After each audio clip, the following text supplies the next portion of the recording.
once they give the confirmation, we can start right away. And we need not to do anything. We need to be like this only. Correct, ma'am? Yes. Right.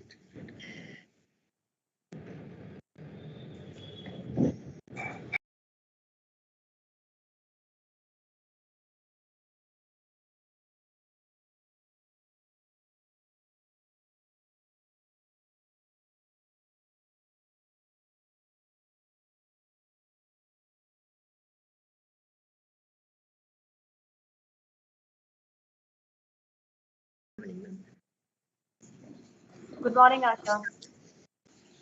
Good morning, Dr. Sukanti. Nice to meet you. Nice to meet you too. Good morning, ma'am. Good morning. Good morning, Mr. Venkatesh. Good morning, sir.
Once I have informed the tech team to YouTube live, then we will start with the welcome address.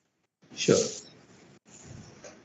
A kind request to all to keep the mic in mute, please.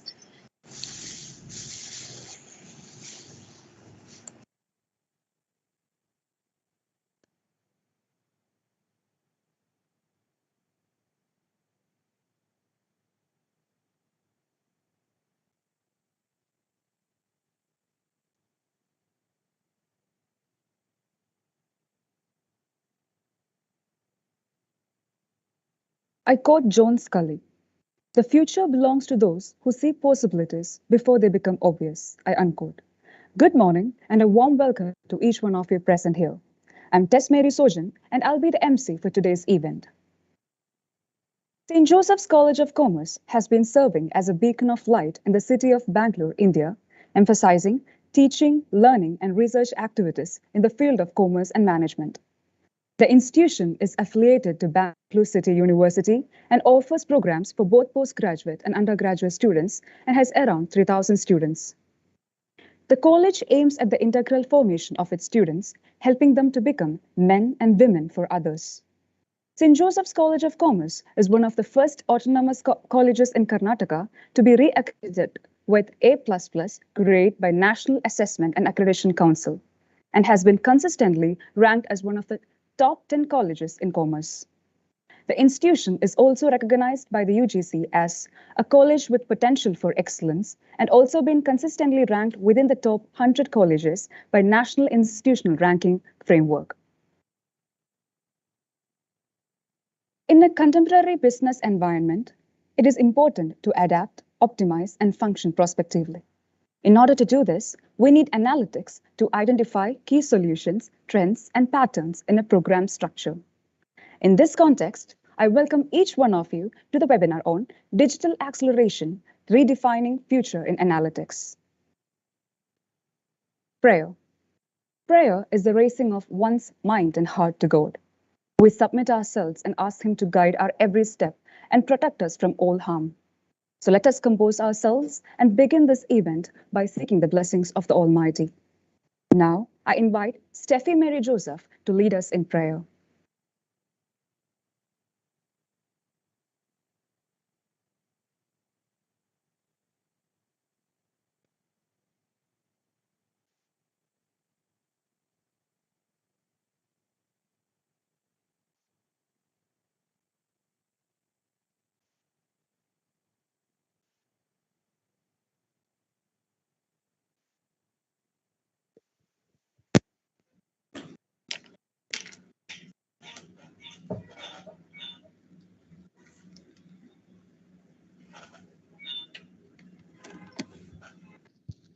Am I audible now, ma'am?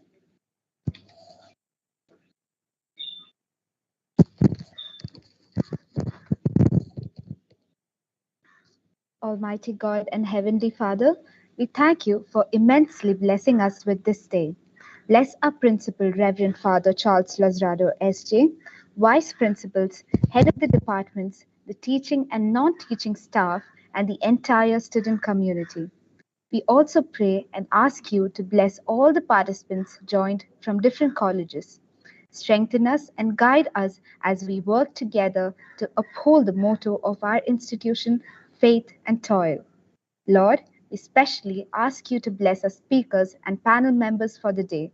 Guide them as they take over the session to share their expertise, which will help all the participants gain a better understanding of the subject. Open our minds and heart to receive this valuable knowledge. With a heart of gratitude and confidence in your grace, we submit the rest of the event into your hands. In your name we pray. Amen. Thank you, Steffi, for the blissful beginning. Without much delay, I now invite Ms. Sumitra Srinivasan, Faculty Coordinator for Professional Program, to introduce the speakers for the day. Welcome, ma'am. Thank you, Tess. Good morning and warm welcome to everyone present here on this wonderful day. We are living in the days where our world and days are ruled by information technology. The day-to-day decisions are taken by us using so many apps to travel, to shop from home needs, to have any entertainment, from booking travel tickets to home need purchases, from insurance payments to medical bills. All our data is out there. Analytics plays an important role in using that data, driving all business sectors. Data analytics is applied in almost all the fields to help the mankind. We have moved from data analytics to digital transformation to digital acceleration now. So what is next in the future? To take us through the digital acceleration and healthcare analytics, we have with us here two eminent experts in the field of analytics. It is my privilege to introduce our inaugural speaker and the keynote speaker for the day. Dr. Vinod Muthy sir, an industry-turned academician who has vast experience of 17 years in engineering industry and 17 years in academics. Sir holds an engineering degree in mechanical discipline, an MBA in finance and marketing, and PhD in finance. During his engineering career, Sir has served organizations like Westman Halva Sheets Forgings Limited, LML, Rotor Pumps Limited, Madhusudan Nippon Limited. Sir has been to Germany, Bahrain, and for professional assignments. Dr. Vinod Muthy sir is at present associated with Institute of Analytics, headquartered at London, in the capacity of country head India, based at Bangalore. Sir was awarded Saraswati Seva Puraskar by Lions International Club, Kanpur, in year 2008 for his significant contribution in academics. Sir has won second prize in Best Doctoral Paper Competition in AIMS 10th International Conference held at IIM Bangalore. Dr. Vinod Muthy sir is passionate about data analytics and currently engaged in writing a book on multivariate data analysis. IBM has authorized sir as a certified trader for IBM career education for business transformation in the area of predictive analysis. Sir is visiting faculty at Narsi Monji Institute of Management Studies, Hyderabad, for data science, machine learning, and analytic courses. Sir loves to share his knowledge about various tools, analytical tools like Python, Tableau, SAS, SPSS, and has conducted various workshops and FDPs on data analysis. Sir has been doing corporate training on data analysis with companies like Accenture, Capgemini, Prudential Global, HP, Goldman Sachs, and many more. Sarah has taken sessions for analytics for finance professionals and 20th World Congress of Accountants at Sydney, Australia, and SAFA International CFO Conference at Bangladesh, attended by approximately 500 plus delegates from Bangladesh, Nepal, Pakistan, Sri Lanka, and India. Sarah's research interest lies in developing corporate bankruptcy prediction models using advanced data mining tools like neural networks, adaptive boosting, random forest, supply vector machines, and genetic algorithms. A warm welcome to you, sir, for our webinar. And I'm honored to introduce the keynote speaker for today, Professor Dr. R. Chandrasekhar Menon, a healthcare professional turned renowned professor, hails from Palakkad, Kerala, having core competency in healthcare management and management education. Dr. Menon, sir, started his career with Saravai Chemicals in analytical side of healthcare marketing in 1977 and grew to the position of heading a global conglomerate, Braun, a global leader in healthcare, the Asia Pacific region, heading a team of about 800 sales and marketing professionals.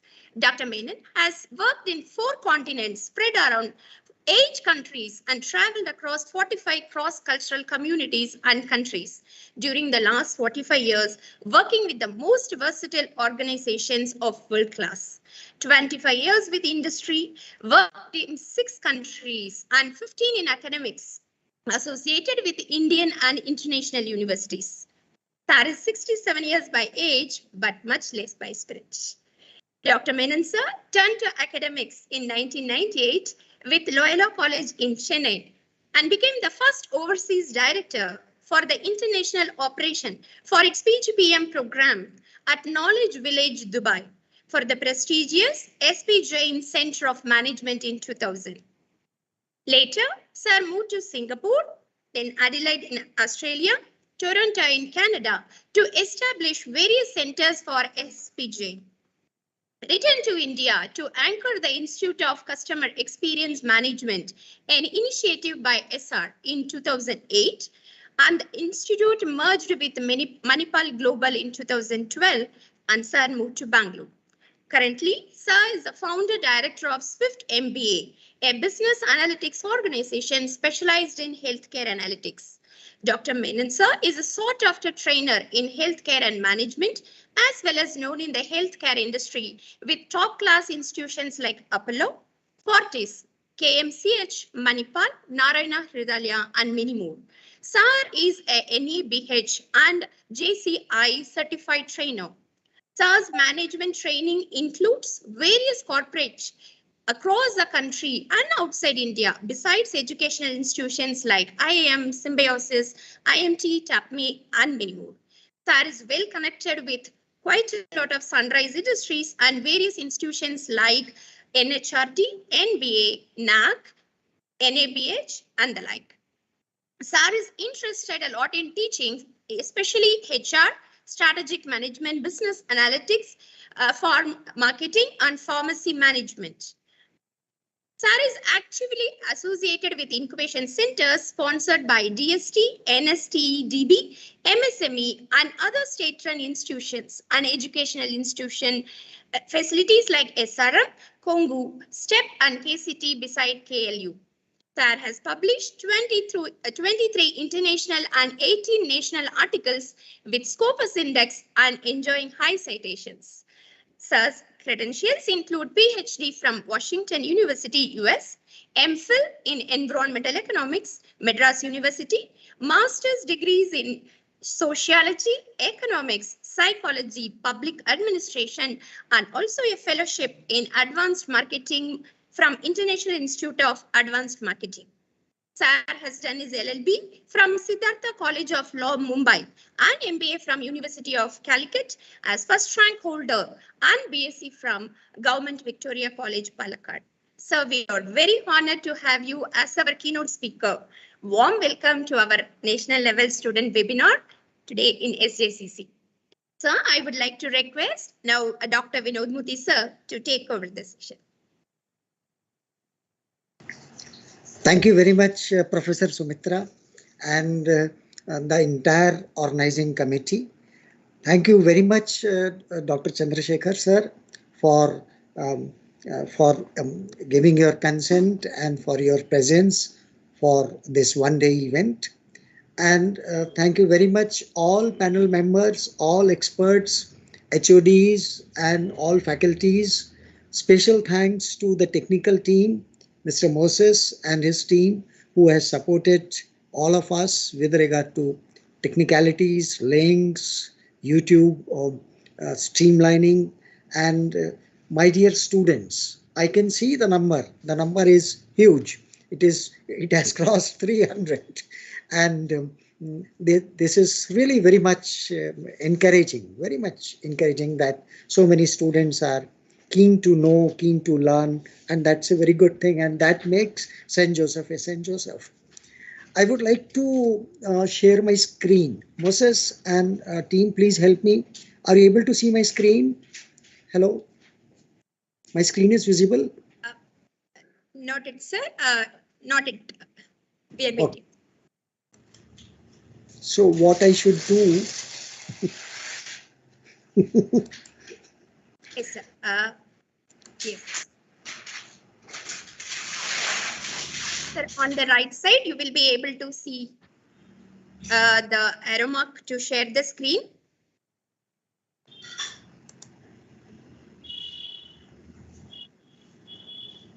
Yes, sir. Is it visible now? Yes, yeah. Sir, we can see. Great. Thank you very much.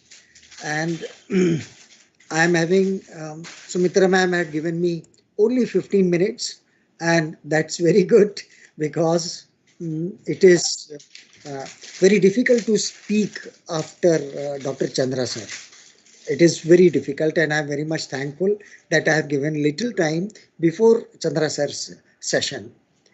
This is a paper cutting, Times of India, Bangalore, and very recent, 15 February 22, very recent. So what happens whenever I see these type of news or anything interesting to academics, particularly to my field, data science or machine learning or AI, I take a cutting and save it somewhere. Now, see what the trend is. 15 February, Times of India, Bangalore. And the heading was, courses get re-engineered in colleges, AI, data science in. And I really salute and highly appreciate the farsightedness of St. Joseph College. 4 years before, they thought that BCom student must learn analytics and data science, and they have started this 4 years before. What they had done 4 years before, being copied by many, and they became the pioneer, the first movers, and they are now reference. And students, I know the quality of the students, and I have been interacting with them very frequently. During the COVID time, the interaction was reduced because of obvious reasons. But whenever I used to go to campus and I interact with students, I am amazed by seeing the intellect, by seeing the enthusiasm, and by seeing the way they learn machine learning and data science. And they are proving that data science, machine learning, AI is no more the property of computer science students. And please believe me that these students, our St. Joseph students, they have become so good in coding that sometimes it is hard to differentiate between a computer science students and our St. Joseph's college students who has learned Python, R, SAS, and so many other things. Congratulations to you students. that you have shown remarkable performance on these so-called hard subjects. But the way you all have learned is, my God, amazing, highly appreciable, highly appreciable. I would like to show you a few more things. This is one. Singapore tech is booming, but does not have enough talent. And this is again few days before, means some few months before. Singapore is now having a shortage of, and this is not only in Singapore, it's happening at many places, in many countries. But can I mute the mic, please? Some, thank you. So this is the trend, and it is very good that so many students are learning this particular domain and this particular subject. I am very much sure that you all understand the importance of data science and analytics. Particularly, data science is a part of analytics. Broadly, it is analytics, analysis of numbers, analysis of text, and like that. I would not like to take much time, and we must listen Dr. Chandra sir.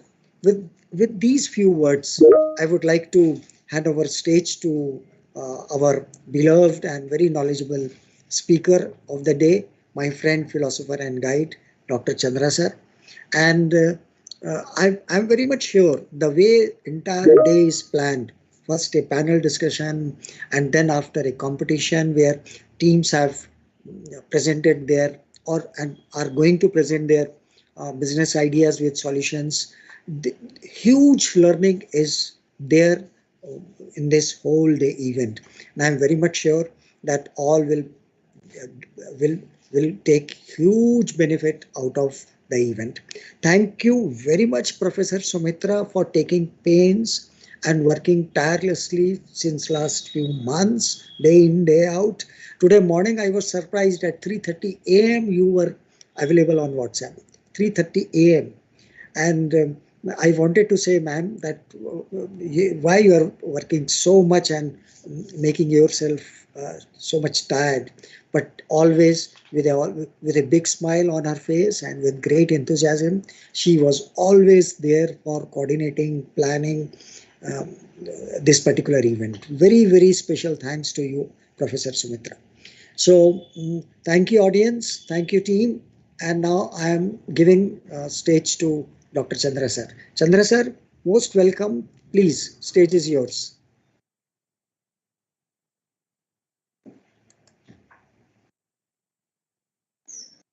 Thank you, Dr. Vinod. A very pleasant good morning to all. I earnestly appreciate the institution for bestowing me the responsibility of sharing the dais for a while and deliberate on what life has taught me in so many years, especially in the domain of business analytics. Thank you very much. I appreciate the team members who have made this event possible, and I am sure 300 plus students and the faculty members will be the definite beneficiaries if they are able to lend the whole day for the event. Before I start my presentation, I have a couple of things to enlighten. Number one, most of the presentation that I intend to have is not from the perspective of a student, teacher, curriculum, syllabus, university type. It is not an academic one. It is largely an industry oriented. So my perspective is not related to the syllabus and how it is taught, what one should learn, what one should not learn, like that. Now the perspective is from the industry perspective. What is happening in the industry, especially in the domain of data science bar business analytics, how it has evolved to the current stage and where it is marking its travel. So this is my first point I would like to inform to the audience, number one. Number two, the exposure I had in around 25 years outside India, largely in healthcare, has made me at least 1 millimeter better to understand and appreciate the amount of data science playing in healthcare industry. So I am privileged and honored to share this to the learned audience here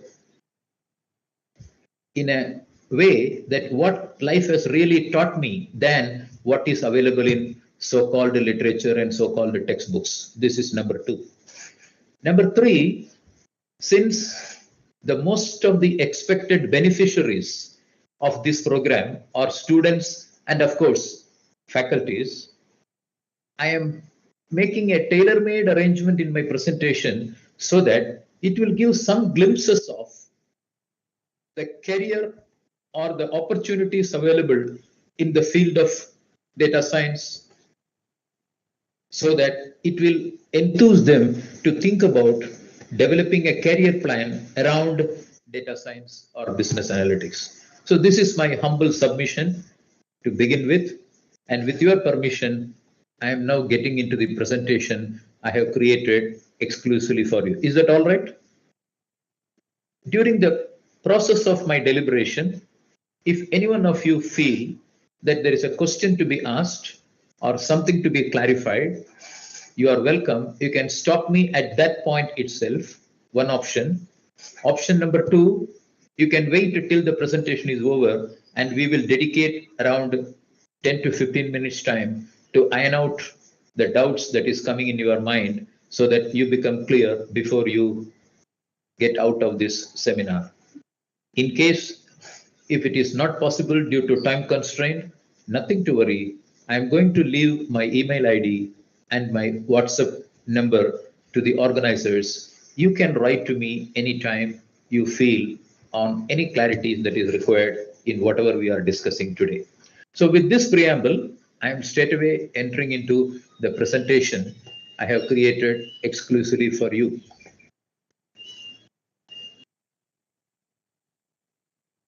I just want to check from one of you whether my presentation is visible.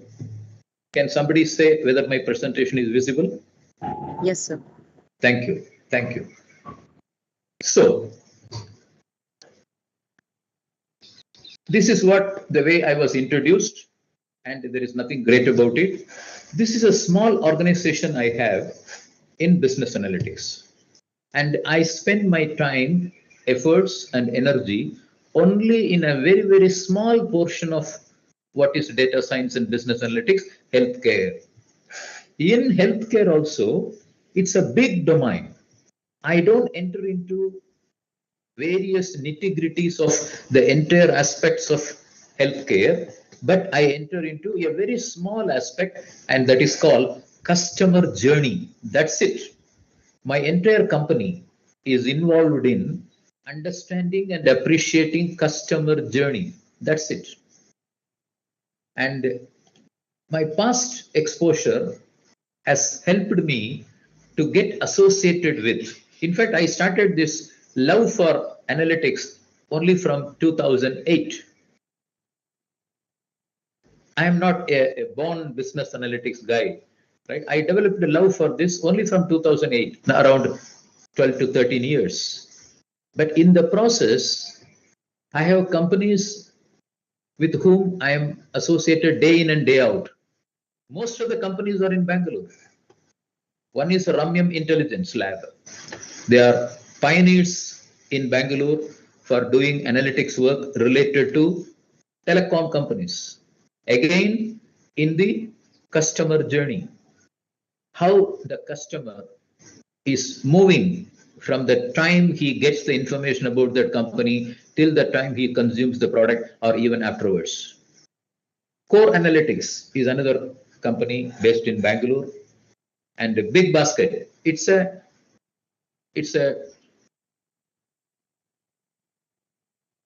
ordinary stores.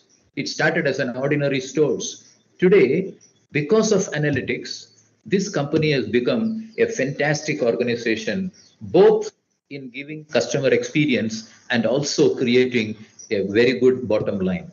Of course, I have a couple of companies called Sessions, Mumbai. They are well known in developing certain softwares for analytics use, and one company based in USA, that is Whitetree. Whitetree is another company. They are also in customer journey.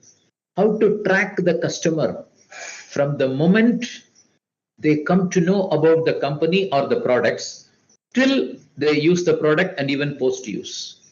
And all these companies, and my association is only in the healthcare vertical, though they do many other things, only in the healthcare verticals. So this has made me understand a very interesting phenomena, that how people take decisions. No longer decisions are taken on the basis of gut feeling. And no longer this is taken only on the basis of what computer says. But now a new area, a new arena, a new landscape has arrived where the decisions are taken on the basis of a combination of both. Combination of data, combination of experience. And that is possible today. And that is the beauty of analytics today. And therefore, we say now, vast majority of the business decisions are taken based on an informed decision-making cycle. Yeah, informed decision-making cycle. It is not just a hit and run. There is a process involved in making a decision-making. And for that, data is the core. Data is the basic. Data is everything. Starting from asking the right question about the issue, collecting the data related to the right questions, analyzing the data related to the objectives, interpreting the data which is focusing on the objectives of the problem in hand, and finally deciding and making a communication to the sponsorer that this is the one, it is highly likely to happen in future. This is in nutshell, in one slide, I would like to tell you what is really happening inside our company, or maybe any company that is dealing with analytics. And unfortunately, these data are not available ready-made, as if you can go to the market and buy it. These data are available in various structures, various forms. Look at this. Look at this. Many times this is available in a very unstructured way. Text, pictures, videos, right? Sometimes it is not the past data alone, the real-time data, current data, right? Sometimes it is available in different languages, different time zones, different event, right? And this is making our job much more difficult to get a hand to this data before doing something about that. Therefore, the job becomes very complex. The available tools and the techniques which was there maybe 10 years back and 15 years back were insufficient to understand a meaningful insight from this data, and therefore a lot of techniques and tools have come, and that are all coming under the umbrella of data science. How do you see the data? How do you collect the data? How do you interpret the data? If the data is unstructured, if the data is time series based, if the data is geographical based, if the data is structured one. Sometimes you may have to even visualize. And finally, my sponsors, they don't have enough time even to read 20-page or 30-page reports. They simply say that, please make everything in 1 page or 2 page and make me visualize what is the final impact on the decisions that we are likely to make. So our job becomes much more difficult, but fortunately for every difficulties we have been facing, there is a good answer to that difficulties. There is a solution to that difficulties in the form of machine language, in the form of analytical tools. Finally, you will find, if you compare in the last 5 to 6 years time, you will find this itself becoming an industry, and it is believed that 18 out of 30 fastest growing occupations in India, this is very relevant to India, is in healthcare. Look at this. 18 out of 30 fastest growing occupation. You may say chartered accountant, you may say engineer, you may say AI, you may say this, you may say that. But out of 30 fastest growing occupations in India, 18 are in healthcare. It is not necessarily a data scientist, maybe doctor, maybe nurses, maybe paramedical, maybe clinician, maybe physiotherapist, whatever it is. But 18 occupations are in healthcare. And in all the 18 occupations, the use of data science is highly prevalent. And that's why healthcare becomes one of the most prominent industry. Now, I need not say, because we just came out of COVID, if I say, I don't know whether you agree with me, because COVID may continue, people may say, but still, we have just come out of COVID. Last 2 years, please understand very sympathetically and very strongly, one industry that you would not have spared to visit, and that is a healthcare, whether it is a hospital, whether it is a pharmacy, whether it is an industry, or whether it is buying medicines, whatever it is. And this 2 years since 2019 is a hallmark of excellence for healthcare industry. And when the industry grows, the associated supporting system grows, and the business analytics associated with healthcare industry grow. I am one of the few who is carrying an opinion that a large number of healthcare institutions in the world and in India and maybe in Bangalore, they have revived their entire game plan in the last 2 years in the premises of COVID-19. And many of the people who have reviewed and revived their approach towards this industry, they are very fast successful indeed, right? Therefore, this is an industry. This is not only medicine, this is not only hospital, this is not only pharmacy. This is a conglomeration of medical devices, equipments, drugs, insurance, and all sundry facilities available. That's why we gave one caption under that, healthcare industry. And we are talking about analytics in healthcare industry. It is not only in hospital or not only in pharmacy. It is not only in manufacturing. It's a broad spectrum of activities involved. You know, for example, manufacturing a drinking water, a hygiene drinking water is a healthcare product. It's a healthcare product. If you start giving assumptions and understanding about the definition of healthcare, you will understand and appreciate it is vast, huge, phenomenal. Food is a healthcare product, certain foods. Fruit is a healthcare product, certain fruits. So if you give on extending the definition of health to products and services, you will find infinitesimally insignificant products are coming, which is not a part of healthcare, and therefore this industry is largely emerging. Look at the figures. Look at the figures. From 2014 to 2025, expected figures. You know, there is not a single year, right? This business intelligence market size report says there is a lacuna, there is a dip in the growth of this market. Straightly it is growing. It is growing, always going towards the north. By 2025, this will be almost 3 times when you compare to 2014. Please tell me one industry in the world in a period of 10 years, approximately 10 years, grows 3 times as compared to the past. And this is one of the industries. Of course, there is one more industry, and that industry also I will tell you, that is education, especially higher education, all over the world, all over the world. So health and education are the 2 industries in the world growing phenomenally, exponentially. And why I am informing this, this is a point to be considered for people who would like to put their efforts, put their future, or place themselves in those industries.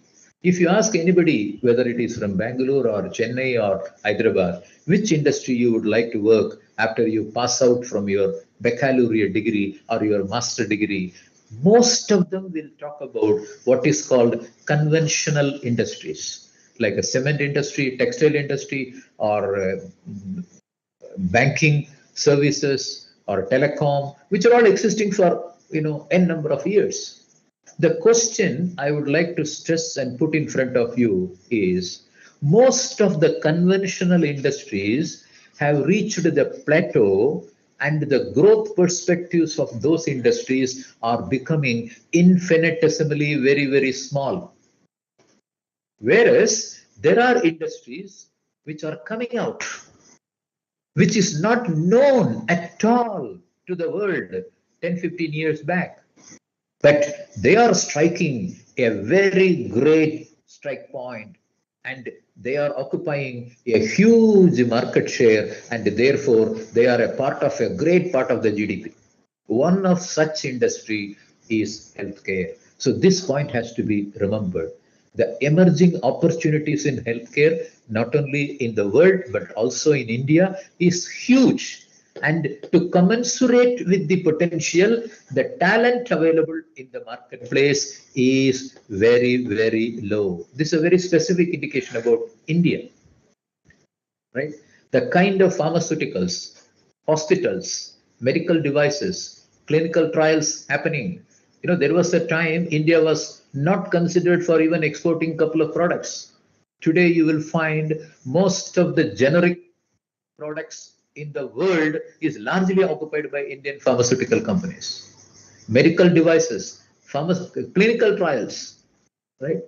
And all these are the new domains. And please understand, these new domains are giving fabulous opportunities for the young graduates to pitch their career plan into this, and the career track is fantastic. Look at this. These are the companies you may be knowing in India, starting from Abbott's, right, or Smithline Beecham, are most of the typical.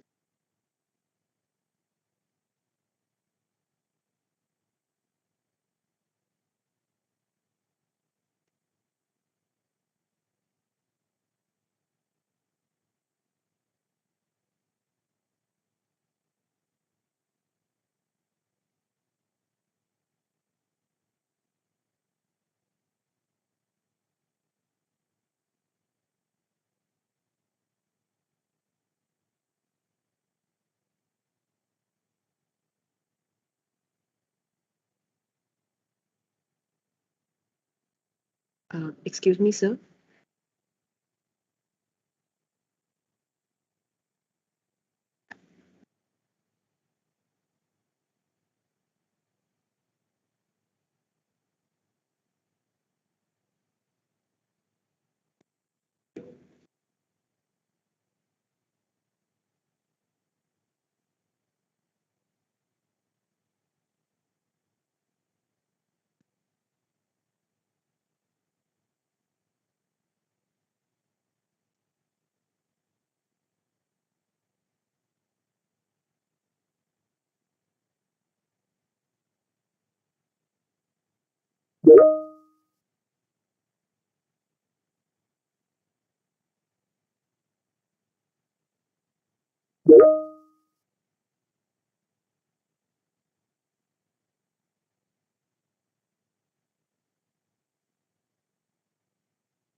Excuse me, sir. Dr. Chandrasekhar, sir.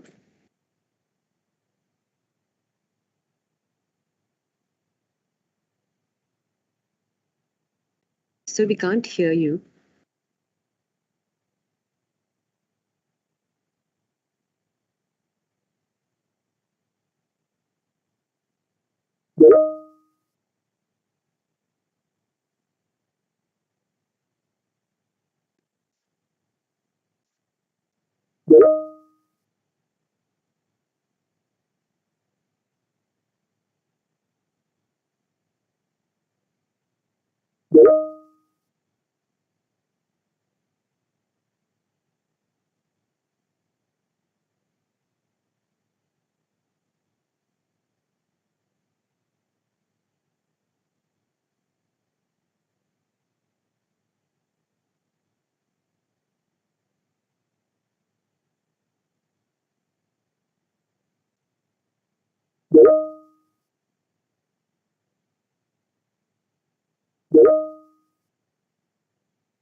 Participants, kindly wait for 2 minutes. Sarah is rejoining the session.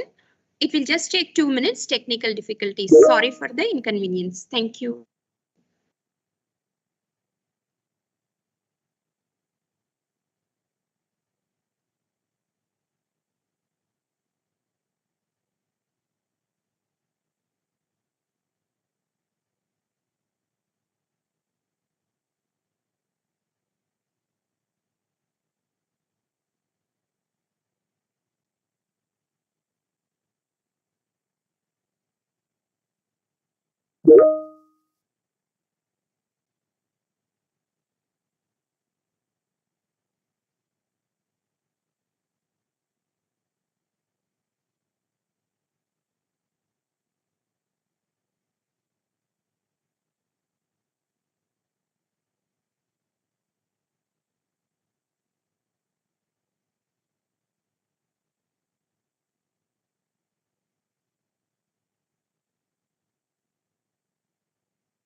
Yes, sir. Now I think.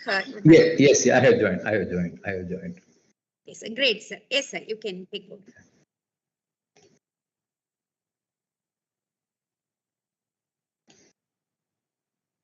Are you able to see my screen? Hello? Yes, sir. Yes, Yeah, sir. Yes. So I'm sorry for the technical hitch. I profusely sorry for that. I don't know what happened. Anyhow, if you are able to hear me and if you are able to see the description, it is fine, right? And my apologies. Okay, now looking into this, it is the healthcare institutions are becoming accountable care organization, meaning they are accountable to whom? They are accountable to customers. I mean the patients and the bystanders. They are accountable to the government.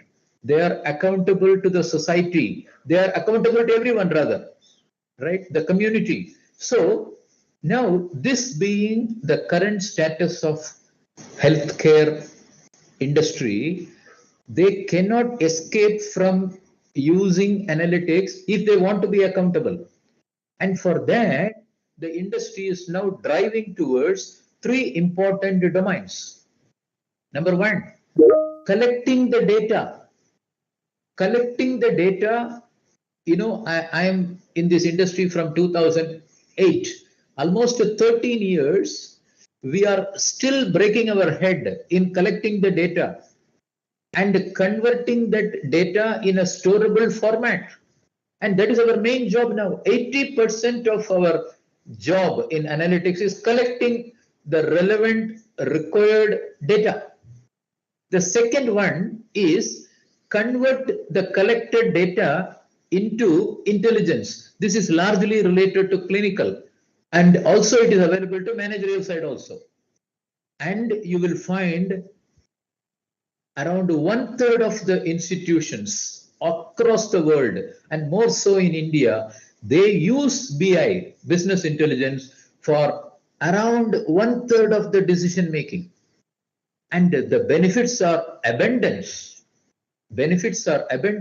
So among these three, whether collecting the data is a predominant one, clinical intelligence is a predominant one, or using business intelligence is a predominant one, I should say the 1 and 3rd. The first one, collecting data, largely this is given to smaller and smaller analytics companies like us. My company is a very small company, right? Doing a turnover of around 200 to 300 lakhs a year. Very small. Like us, like me, you have around 3 million companies in India. 3 million. 30 lakhs companies are there in India having some expertise in a very, very small domain, and they are supporting the big healthcare institutions. And there, largely, it is collection of data. And you come to the last one, the use of business intelligence. This is largely done by the big conglomerates, like you have Ranbaxy, Cipla, Cadila, all big conglomerates. And they are interested in largely doing 1/3 of the healthcare analytics is coming under business intelligence. Of course, there are a lot of research happening across the world. Now, more so in vaccines and studies related to virus, pathogens, and pyrogens, and that work goes around 30%. This is a simple classification using three nomenclature. Collection of data is still a huge business. Using business intelligence is next huge. And clinical intelligence, the use of data, is again the vast. Broadly covered into these three. Now, when you cover that, we are coming to the core area of our discussion. The digital acceleration. What is happening in healthcare? Digital acceleration is coming in automobile in a very fast way. That's why you see AI, the use of AI, the use of robotics, right? Very, very prominent. And you know very well, a company like a Tesla is going to replace the entire nomenclature or the background of automobile industry. But in healthcare, the digital acceleration is happening, and the application of digital acceleration happening in healthcare is largely related to relationship with customers. This is what my domain. As I told you, we are in customer journey. How to track the customer and how to understand and appreciate what he wants, how he wants, when he wants, and how much he wants. So when healthcare becomes so much be aware of the patient or the healthcare needers, the healthcare providers are largely thinking about what they actually want. And this is captured under one nomenclature, what is called the patient experience. Capturing the patient experience is said to be one of the top class priority of healthcare units across the globe, and India is no exception. 92% of the desired outcome of the digital transformation is largely diverted to what is called understanding the patient experience. And it is well said, but very difficult to understand the patient experience because there are a lot of complexities involved in that. Technical, commercial, science, society related, commerce related, government related, environment related, right? There is a huge number of variables involved.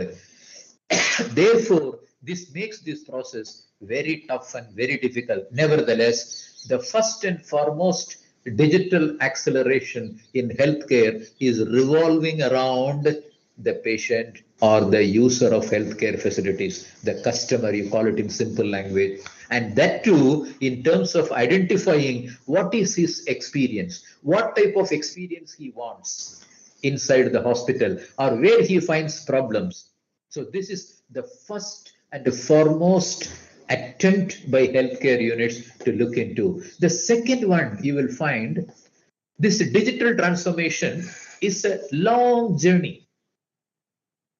Even today, in most of the developed and most of the developing countries in the world are said to be high class in healthcare systems or have not reached the total digital transformation. So I mean to say this is a long journey and every healthcare provider is looking into this digital transformation journey not as a destination, but even they are okay if they reach a different milestones over a period of time.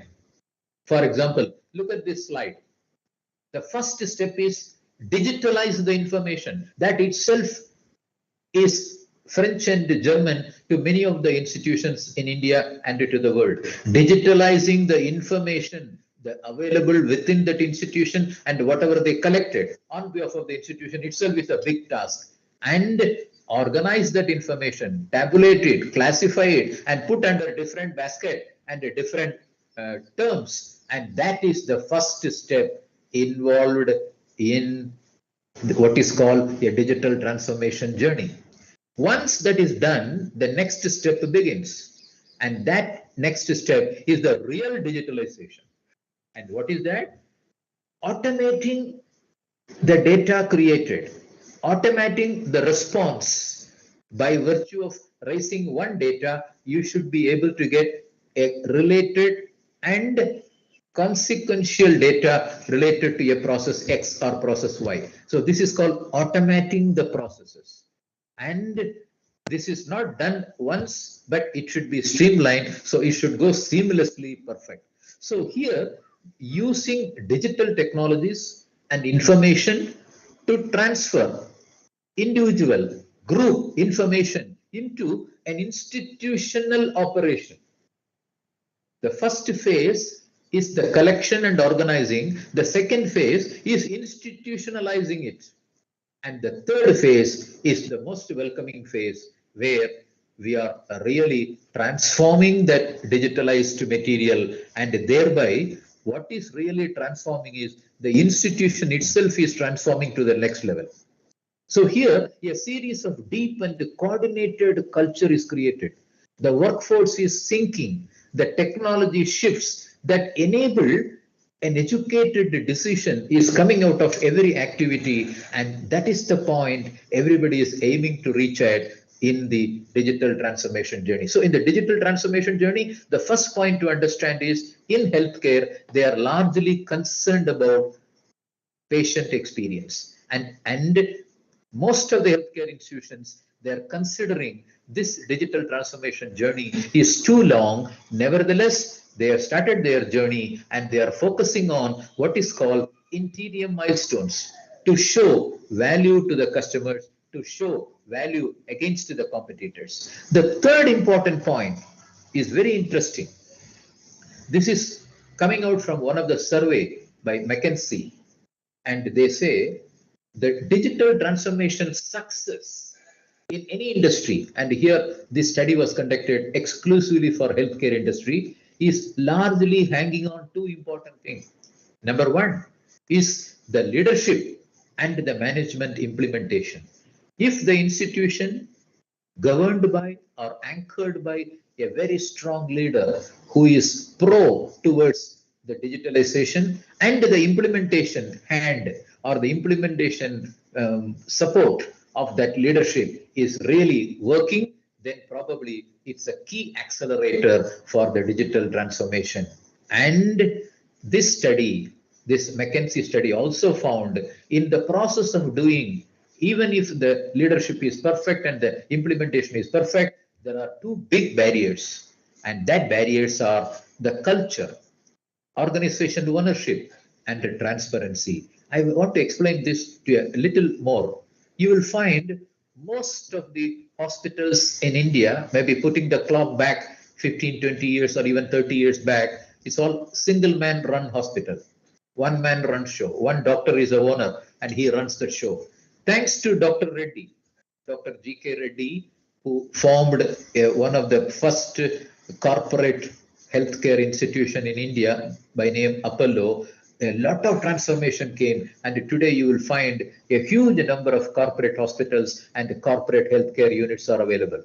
Meaning the culture and the communication ownership is even today considered to be one of the biggest blocks in putting the digital transformation success. So three things to be taken care. One, it is the patient, it is the customer experience that is the real key for digital transformation. And number two, many of the healthcare institutions, they consider a different milestones, a different stages in accomplishing towards the transformation success. And the third one, we have seen, it is the leadership and the management implementation, the key success, the key accelerators to the digital information, and culture and the transparency and communication ownership are the blockades or the hindrance to this.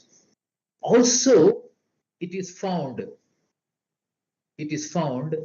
that in the process of changing this digitalization or the transformation in digitalization, three important key area, very important key area, they appear to be one of the biggest blockades to overcome. And it is not today, tomorrow, even for years, it is to overcome. So the digital transformation barriers are largely in data, number one. Number two, you find the talent available. And number three, it is budget. And as any healthcare institution, they ask, what is my ROI on this? If I invest money on this, if I invest money on data science or implementation of data related interventions, what is my ROI? What is my budget? Look at this.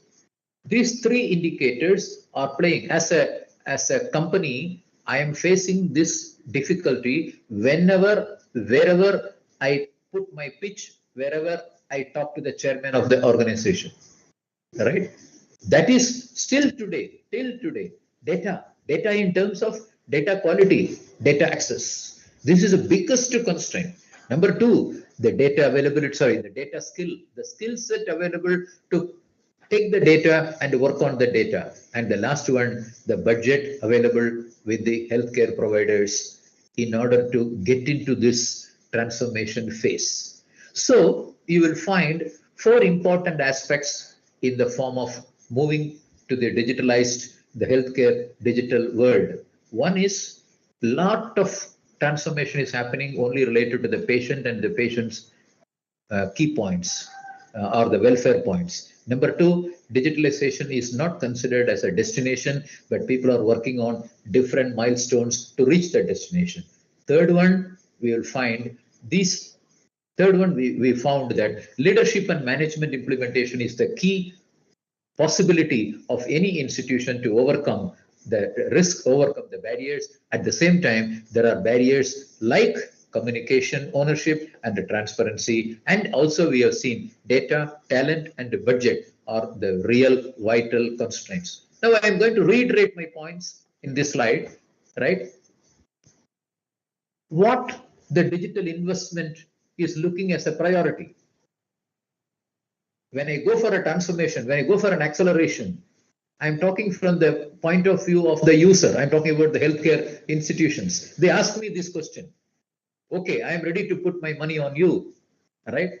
What I am going to get as an outcome? And they have listed this outcome. What is that? My first outcome is, look at this again. My first outcome is should be satisfaction and engagement of the patient. So this reiterates our point discussed earlier.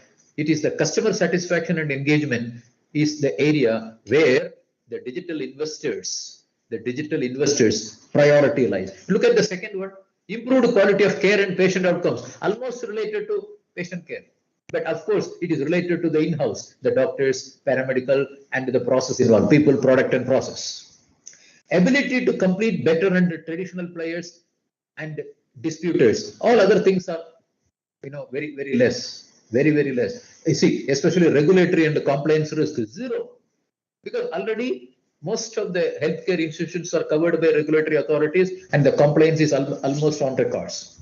So this slide indicates a very interesting point, and that point is most of the digital investments are looking for customer satisfaction and engagement, and they spend a huge amount of money on improving the patient outcome and quality of care. I am a 100% live witness to this when I talk to my clients, especially what do you want the outcome of my study should be, and this is the outcome they expect, right? By functional areas, by investment, for example, the company, when they invest money on data analytics, they ask this question. See, again, you see that patient experience and engagement, 88%. That means what? Whatever said and done, whatever technology has come today, satisfying the customer and making him feel he is at the top of the world is a top priority of the healthcare institution, whether it is manufacturing or giving services. The next function, look at this. This is another very important key point. The next functional area by investment is IT, digital, and cyber.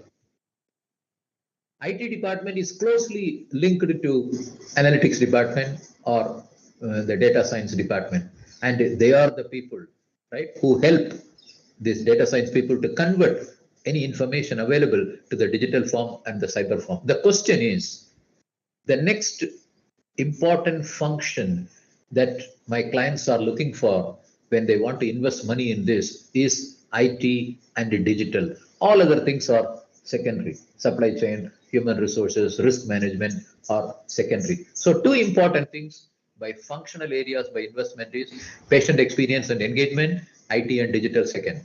By outcomes expected, largely it is patient satisfaction and quality of care and patient outcome. You know why today a top hospital is a top hospital? Not because of anything, but because of the accreditation and the association they have. For example, I think you may be knowing there are two accrediting agencies accrediting hospitals. One in India, it is called NABH, National Accreditation Board for Hospitals. In international, it is called JCA, Joint Commission International. If your hospital is accredited by JCA or NABH, it is evident that your hospital is using data science. To that extent, we can say that. So the question is, most of the data science related activities are revolving around patient satisfaction and quality. And quality as measured from outside accrediting agencies like NABH or JCA. Look at these companies. These are the companies with whom I work day in and day out. They are in the digital space. They are largely operating in India. Largely operating in India. Of course, there are few companies, they are international companies, but operating in India, like Bupa, Medibank, the QA, and Health Partners, Teachers Health, right? they're all international companies operating in India, but nevertheless, most of the companies are operating in India. Probably a young graduate may not be aware of any of these companies except Bupa or Medibank like that. The question is, each and every company, they are making millions of worth of money and they are involved in a smaller domain of business analytics. They don't take care of everything. They care of very, very small. For example, RT Health, which I know very well for a long time, they are interested in only creating the database and some data related support to other companies to review whether the given applicant is fit for considering.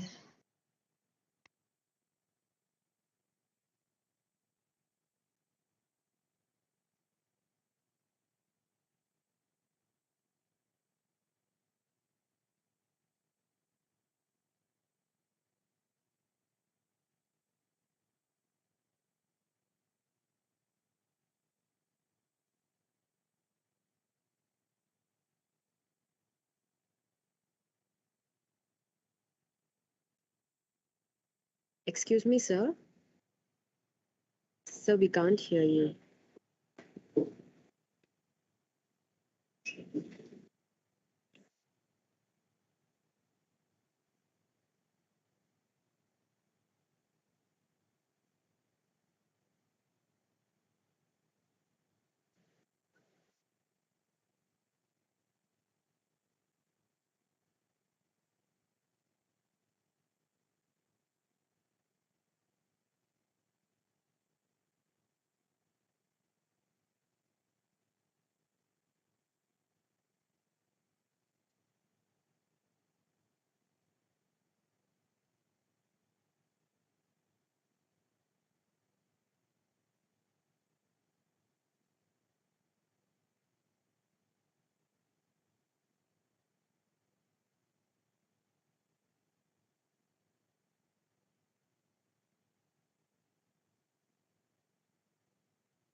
Are you able to see my screen? Yes, sir. It is visible and audible Are too. you able to hear me also? Okay. Yes, thank you. So the key to our discussion lies here. For creating an accelerated impact on healthcare using data analytics, what is very important is a leadership and governance structure, number one. This culture for digital also has to come through a great communication and a transparency. More than anything, today the acceleration in this domain calls for a very important area, that is cybersecurity. So it is the other half of digital and should be integrated at every stage of digital implementation for a stronger risk management. I am fully aware of at least a couple of hospitals in Bangalore and in Delhi. The entire data got cracked because of lack of cyber security, and they are now trying to rebuild it. So when the digital transformation happens, when the acceleration happens, one key area that should be considered is related to the cyber security. And the last but not the least is, this is a journey which is very long, and this will create a measurable, accountable, and scalable KPIs to understand the success of digital initiatives with multiple milestones. I should say honestly, whether it is AIMS, whether it is Apollo, whether it is Narayana Hrudayalaya, none of the institutions have accomplished the so-called 100% digital initiatives to reach the high level of acceleration. So this journey is on. This journey is on. And more so in healthcare, this is not only related to the patient, but related to a whole lot of other activities like epidemics, like what we see in many of the countries, including India, improving the quality of life, clinical trials, preventable deaths, better clinical decisions, fraud analysis, research.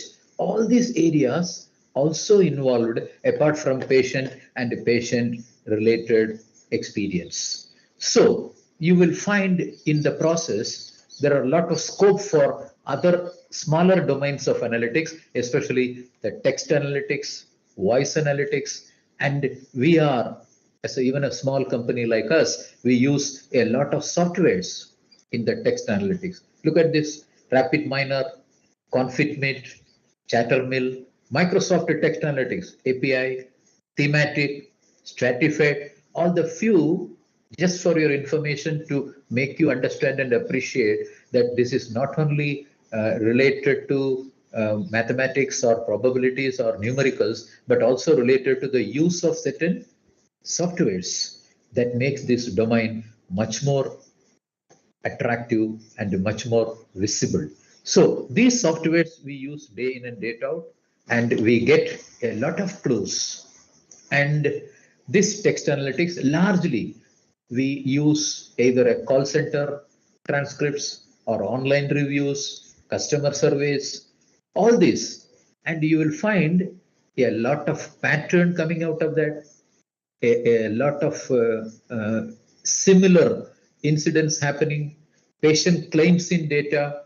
We support the organization with a huge amount of insights from this data, and that's why we, companies like us, survive over a period of time.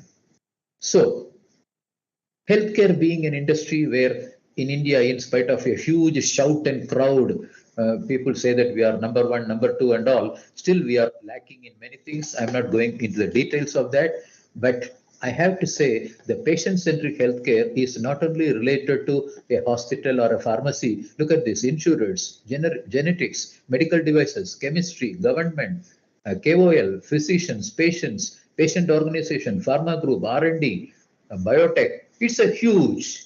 Now I will take only two of our experience in dealing with one of the hospitals in Bangalore, Manipal. They had one problem, and that problem is the patients are told by the doctor, you are okay, you are going to be discharged immediately. But incidentally, I'm making the story very short. Incidentally, the patients are still in the hospital because their certificate has not come, discharge certificate has not come, the bill is not cleared. So one of the biggest problems this hospital was facing is that it took around, look at this, 2.8 days average for a patient. After discharge, he stays in the hospital. So an intervention was done using business analytics, captured the vital points where the data lies, and finally we have arrived at, and we found the patient discharge time is reduced from 2.8 days average to 4.5 hours. What is the benefit to the organization? These 2.8 days, I cannot occupy the bed to another patient. So another patient is in waiting. He cannot be given bed. And this patient wants to go, he cannot go. This is a big problem. And we have studied this and we have found out a way and mean to find out. Next one we found in one of the hospitals in Chennai. It is called Fortis. This is Fortis Chennai, right? And where we have used a lot of other softwares like OC, Teher, and Clarabridge, Invoca, and all these voice analytics software we have used, and we found there the problem was lying about the waiting time at the OP. How much time the patients wait at the OP, and what do they talk, and how they talk. And from there, we captured various vital points and we solved that company's issue. The third customer we are very proud to say is HCG. HCG is a company known for treating cancer, right? Healthcare global enterprise, right? And we have solved yet another problem. I'm not going to the details. So you will find most of these companies, they have always a handful of problems in their hand that deserves an intervention by data analyst. And therefore, this is a dream job for people who would like to think about great things in future. And please understand the word gig economy. Tomorrow, or the world is not going to be one where you go for one job or 9 to 5. It's going to be gig economy. Mean if you are good in data analytics, if you are good in one area in data analytics, say voice analytics or text analytics, it is enough. The world will put a road to your house, and that is called gig economy. In that economy, one person will work for too many companies because his expertise is paid, not 9 to 5 hours are paid. So it is really an opportunity for people to get into a gig economy. Already in India, it started. And the data analytics and the big data, the biggest advantage for you being in Bangalore is this. Large amount of companies are located in Bangalore. Look at this chart for entire India. This is a chart for India.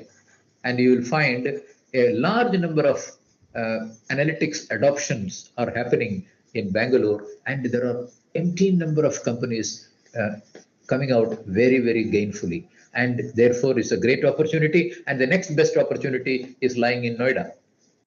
And the probable entry-level jobs for career path is this. These are the titles you will find in websites. Go to any website, you will find this. Whether it is a sales analyst, operation analyst, reporting analyst, text analytics, voice analytics, business, all the terminologies depending upon the need of the institution, need of the industry, or the need of the company where you are going to work. But all are entry-level jobs. And the remuneration also is really higher than any other jobs that you can get for a graduate. So you have wonderful opportunities. The only thing is, are we willing to adopt ourselves? This is not available in the world, right? Dinosaur, though big, tall, and very strong, but cockroach is available because cockroach knows how to adopt than a dinosaur. So therefore, the answer is in your hand. The key is in your hand. If you want a really perspective, if you want a prosperous, rewarding career in sunrise industries, right?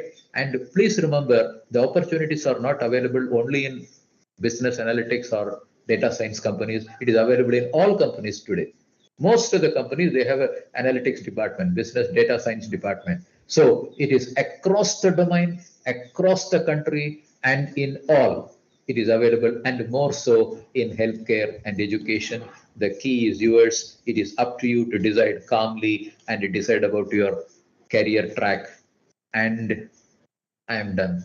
Should there be any questions, I'd love to answer, or this is my email. You can shoot any question anytime, and I love to answer. I am done for the day. Thank you very much.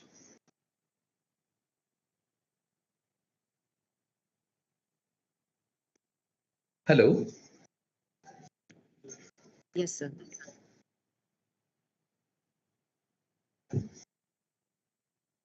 Dear participants, if you have any questions, you can type it out in the chat box.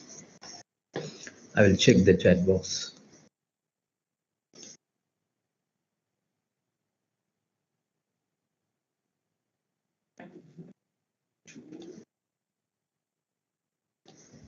Requesting the participants to type it on the chat box if you have any questions.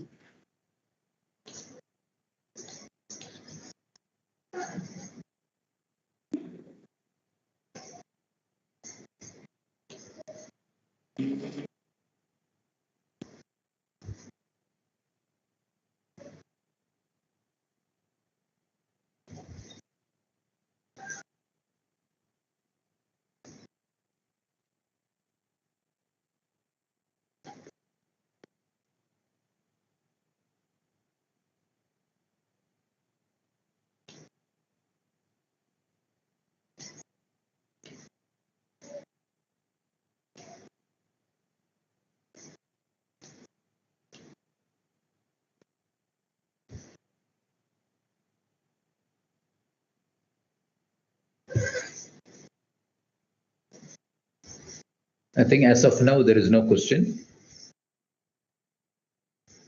Hello, Professor. Are you getting me?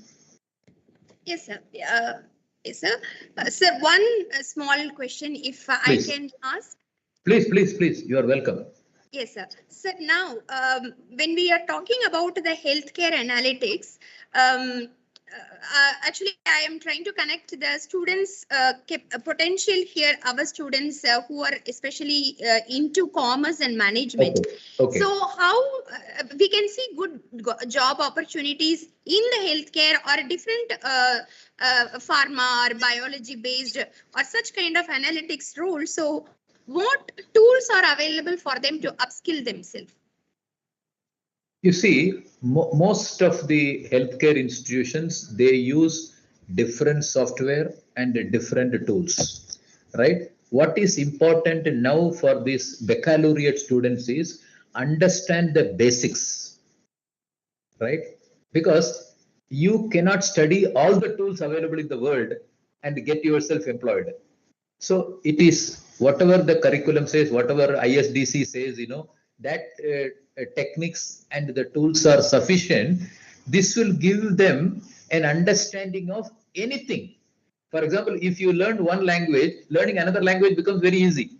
So you learn one language. So you learn one machine language. You learn one software. You learn the basics of mathematics or the basics of analyzing the data. That is enough, because it's a very vast area, right? Pharmaceutical companies use a different platform. Hospitals, they use a different platform. Service-oriented companies use a different platform. It is impossible to understand and to take a list, take a menu card and say that these are the list. And if even if I give a menu card, it will take another 20, 30 years to complete everything.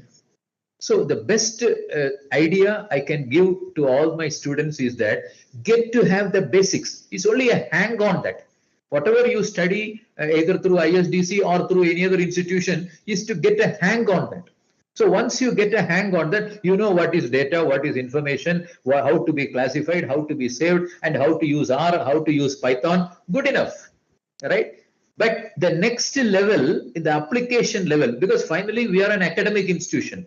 We have a limit for teaching everything what is available in the industry. We cannot teach. Rather we should not teach. We don't have the scope of teaching. So I'm addressing your question. If the basics are understood, a language, a couple of software, the basics about mathematics, right? Understanding what is data, understanding how the data is collected, and what are the different classification of data. This is fair enough, because this is a course done along with their academic course, BCom or BBA or whatever it is. So there is no point in taxing them on complexities on that. For example, I can give a software and ask them to study on that software. It may take 6 months. But 6 months time, even if he takes that particular software, that software may not be applicable to all the companies he may look for a opportunity to work. Am I answering your question? Yes, sir. Perfectly. Yes, sir. Yeah. Sure. Thank you. So there If you is ask me, some more if you ask questions me, here. if you ask me what software you have to learn when you want to work in my company, I can say, right? That I Yes. can say. But again, I don't want their life to be confined to one company or one product, right? It is like preparing all my life for working in SBI. But suppose SBI collapse, what happened? So here we have to create an ambience for them to be employable in any companies. And as a recruiter also, I am not looking for whatever software I am using in my company. When I recruit them, I am looking for only one thing, whether this boy or girl has got a propensity to learn whatever available in my company. That's enough. Yes, sir. Yes, sir. Yes. There are some more questions in the chat box. Okay. Kind request to Sanjana ma'am to put across a question, or anyone from the team, please. Yes, ma'am. Yeah. Ma'am, there's a question in the chat box. So, sir, can I Okay. read it? Please, please. Yes. It says, do you think the upcoming data collection policy in India should be influenced more by the Ministry of IT or the Ministry of Statistics? I honestly do not know the answer to this question because I do not know how they control, right? And most of the time, I have not worked with the government institutions. I have worked with only private. So this question never arises, number one. Number two, most of my area, my work area is related to the customers, right? So I never felt a need for going into this. That's my answer. Okay, sir. So there's another question. Hmm. Sir, is there any job opportunity for the students who are freshers apart from healthcare and don't know anything about healthcare but want to build their careers in this industry as job aspirants? Yes, to become an employee in this domain of healthcare, you need not know everything about healthcare because there are two sides of healthcare industry. One is the technical side, another is the commercial side or the management side. When we talk about the technical side, we are talking about doctors, we are talking about nurses, we are talking about technicians, we are talking about, for example, CT scan, MRI technicians and all that we are not considering at all. Now, the other side is the commercial side or the management side. For this, any student is applicable. Whether you are a nursing student also, you can you can study data science and come inside. Whether you are a non-science student also, you can come. Sure, sir. Yes. So that's it with the questions, sir. Thank you so much. Yes. Tess, over to you. Thank you. Thank you, ma'am. Mr. Chandrasekhar Menon, thank you, Yes. sir, for giving us an insight on analytics and digital acceleration in healthcare industry. Thank you, sir. Thank And you. Dr. Vinod Kumar Modi, thank you, sir, for sharing current insights and opportunities in the field of analytics. Thank you. Thank you.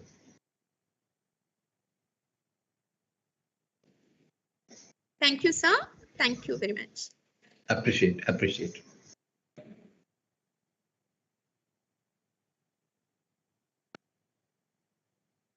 So there is going to be a break. Yes, sir. So now Yes, we'll sir. have We a will short break. Ma'am, we can continue. So now we'll be having a short break. Dear participants, be back for the panel discussion at 11:20. Thank you.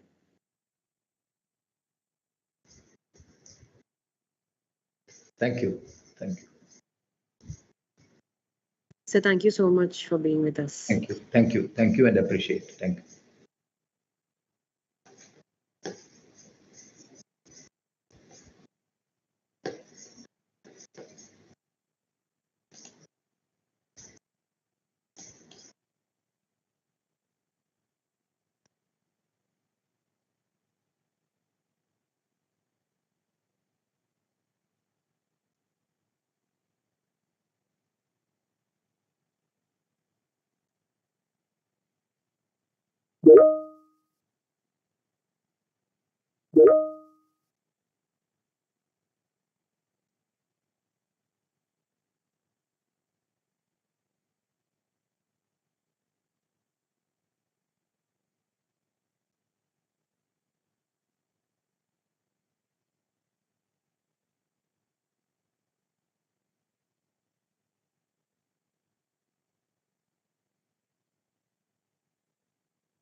Welcome back to the next session. We now move on to the panel discussion. I invite my fellow mates to introduce the panelists for the day. Good morning, everybody. I would like to first welcome the first panelist in this discussion, Mr. Venkatesh Vaidyanathan. Mr. Venkatesh is a postgraduate diploma in management from Indian School of Business, Hyderabad, with dual major in analytical finance and marketing. He's an expert in business analytics and specialization from Wharton Online covering operational, financial, people, and customer analytics. Mr. Venkatesh is a senior leader with 22 plus years of leadership, management, commercial and techno-functional experience working across banking and financial services, fintech, technology and professional services organizations. He's currently working with Wells Fargo as the business CFO and global finance delivery lead for corporate and investment bank, Indian and Philippines. Prior to his current role, Mr. Venkatesh worked across multiple functional roles and product groups covering BFSI, Business Unit Head for CF Practice, Finance Director for Fixed Income Desk, Business Development and Strategy Head, Front Office Analytics and Modeling Lead, Audit and Business Advisory, and Corporate Finance. Mr. Venkatesh has a track record of leading the delivery, strategy, and advisory for large financial services client operations, both captive and third party, successfully building capabilities, front office, operations, business finance, and treasury, with a focus on niche skills and executing large transformation projects through RPA, point solutions, and lean methodologies. He has varied interests that include investing, tech enabled ideation, startups in the renewable space, hiking and trekking, and cooking. He's a passionate advocate for girls' education and empowerment of PWD with a specific aim to bring them into the mainstream. Sir, we are glad that you are present here in the panel discussion. Now, over to Shalika, who will introduce the next panelist. Thank you.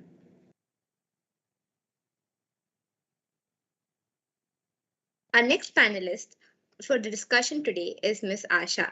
Ms. Asha Deepika Balla is an outstanding finance and analyst professional with over 10 years of progressively responsible experience in complex roles requiring exceptional analysis, problem solving, and management skills. Ms. Asha graduated from the Indian Institute of Technology, Madras, as a mechanical engineer in the year 2007. After her graduation, Ms. Asha followed her passion to solve business problems and started her career in analytics at Mu Sigma Incorporation, USA. Ms. Asha worked with Mu Sigma for 6 years, during which worked primarily in commercial operations of pharma healthcare industry on customer and brand insights and sales and marketing analytics. Ms. Asha's curiosity to understand how analytics can have an impact on financial decision and organization led her to take up analytics role at eBay Global FP&A in San Jose, USA. Ms. Asha worked in eBay for about 4 years in financial planning and analysis and product teams. During Ms. Asha's insight at eBay, she solved various high-impact business problems and worked with senior finance leadership to help them use the analytics output to better understand eBay's business performance and to drive financial business decisions from a data point of view. Ms. Asha is also a fitness enthusiast, long-distance runner, professional dancer, art of living volunteer, and an enthusiastic photographer. Welcome to the session, ma'am. Over to Elena.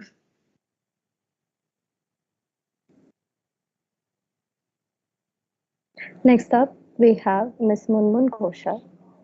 Ms. Munmun is working as a data scientist at Innovice, Pune. Ma'am has 10 years of total work experience in the industry and academics with research areas in data analytics, machine learning, AI, VLSI, and signal processing. Ma'am is passionate about learning and sharing knowledge, innovation, programming, writing technical blogs.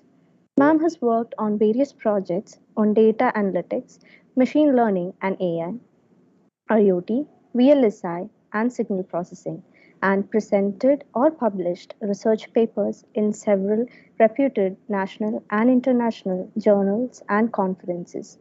Ma'am also delivers corporate and on-site training at various industries and management and engineering colleges. Ma'am has completed her BE in Electronics Engineering from KDK College of Engineering, Nagpur, and MTech in VLSI from GH Raisoni College of Engineering, Nagpur, with a CGPA of 9.85. She has achieved several awards and honors during her academics and working duration. Ma'am was overall topper amongst all branches in MTech, achieved first merit in consecutive 4 semesters in MTech and second merit in college in BE. Ma'am also worked on various research proposals sanctioned under RTMNU and SPPU. A research proposal on AI and machine learning and IoT got selected under the INAE scheme by AICTE at CSIR Lab. Ma'am loves to travel and explore new places, sing and paint. We are happy to have you here, ma'am. Thank you so much for the warm introduction. Next, we have Mr. Shyam A. Sakrani joining us. Shyam A. Sakrani is currently pursuing his BCom Analytics and is the sports representative of Class 2 BCom A. He aspires to use analytics in the industry of HR and sports. His interests outside of the academic world lie in staying fit and playing sports. Over to you, Shyam. Good afternoon to the members of the panel and everyone who's joined us for this enriching panel discussion. I first thank my peers for vibrantly introducing the panel. We as a student community wait for opportunities as such to put forward our questions to experts of different domains. I'm sure there are many of us who are eager to take away a lot from this discussion. So now heading to the Q&A session, I would first like to start off with some basics. So the first question is to Miss Asha. Ma'am, it would be really good if you could take this question. Could we know what the difference between data science and data analytics is and what their scope is in their respective fields? Yeah, sure. Thank you so much for the question, Shyam. Hello, everyone. So the words data science and data analytics, right? They're basically centered around the word data. They are not vastly different. There are certain overlap between the two. So to start off with data science, it comes first. It's centered on building, cleaning, and organizing the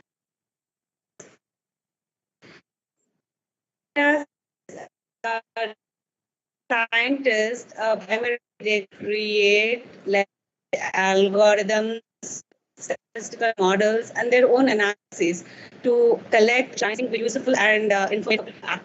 So once we have data sets prepared, what data analytics does is the process and the practice of analyzing data to derive meaningful insights from that. Meaningful insights, when I mean that, it's like what does a difference it's actually implicating. A lot of tools and techniques and different can be used to understand and tell story from the data that we collected and gathered. In terms of scope,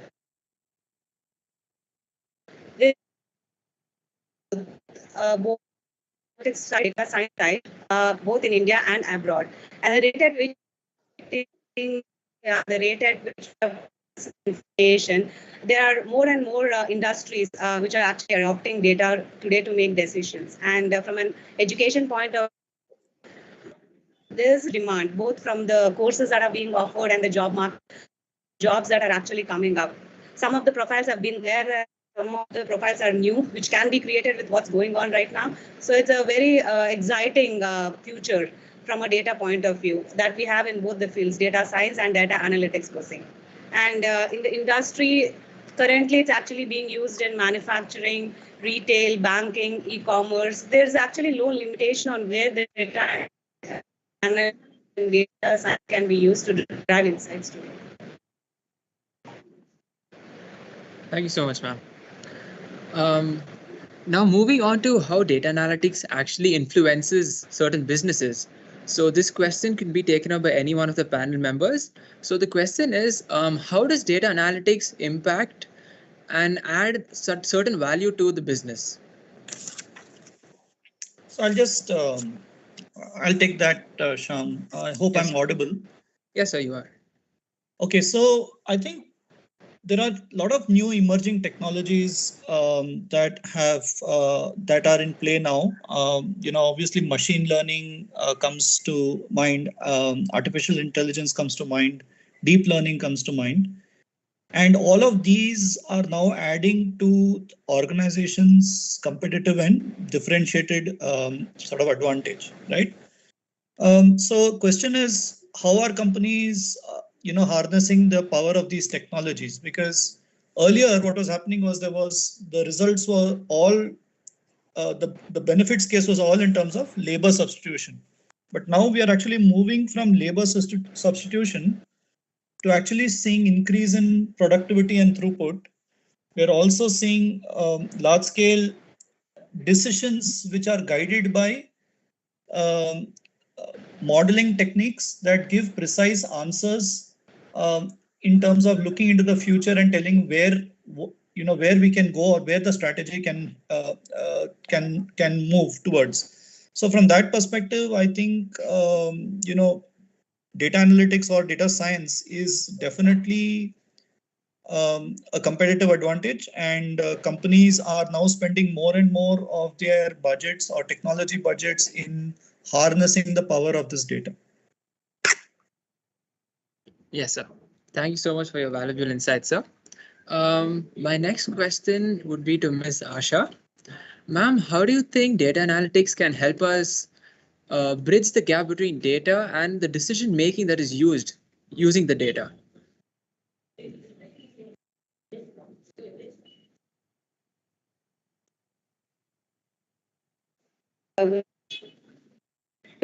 So, data and point that I said earlier, do what data science part. Analytics, what happens is from a business point of view, when we actually use from a business context, typically it's called as business analytics, where the main goal is to extract meaningful insights to have a strategy, implement and influence your decisions. And when I say business analytics, typically 4 ways to look at it from a business, like what you use data to bridge analytics to bridge the gap between data and your business decision. So you have your data, right? So there are the four key things that you can look at your data and do is what happened. Basically, just try to understand what the data is saying. All that data can be just current to all the students, the student information. And also, if there is any not deviation, but if there is some trend that you're actually looking at the data, that is where you try to understand why something has happened. And the third component is, what can I do with it? Can I use it to do something in the future? To see if my students will perform well, better in the exams in the next semester, or to make something like more robust classrooms for them based on the information that I've gathered about them. And the prescriptive is, okay, given the kind of things that I can do with my data, what are the things that I will do? I will have better way of scheduling the exams, better way of, currently we're all in the online.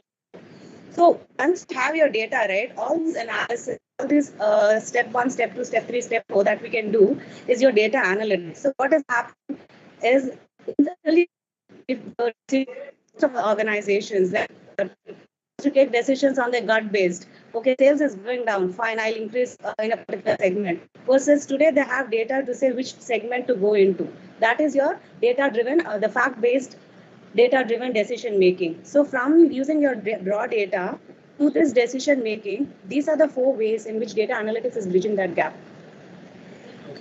Thank you so much, ma'am.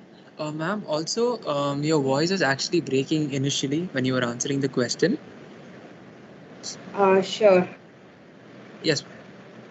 Ma'am, I think it's better now, so that's fine. Okay, thank you. Thank you, ma'am. The next question is to Mr. Venkatesh.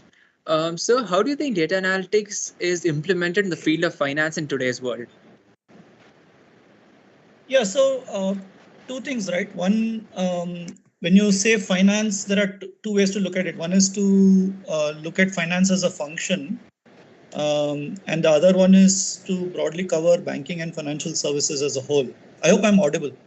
Yes, sir. Yes, sir. You are. Yeah, perfect. So the way I look at it is from a finance function, and of course, Asha, you can also comment on this.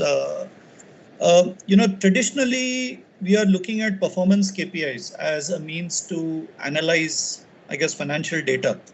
And but what we miss out often is the interlinkages between the financial data and the non-financial records or non-financial data.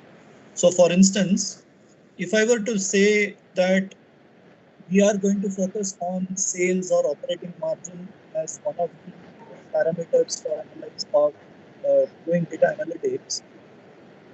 But then when we look at why sales went down, we say, okay, volume went down or price went up, because that's the relationship between for calculate sales, your volume and price. But now if you were to go and perform data analytics using non-financial data, for instance, bring insights like go at the store level or go at the store level and look at performance of individual store managers or go into the attrition statistics in the stores as an example, then how do you relate all of that to the financial performance and which is the parameter you are solving for? Because earlier you would use a drop in sales to say we need to increase marketing budget.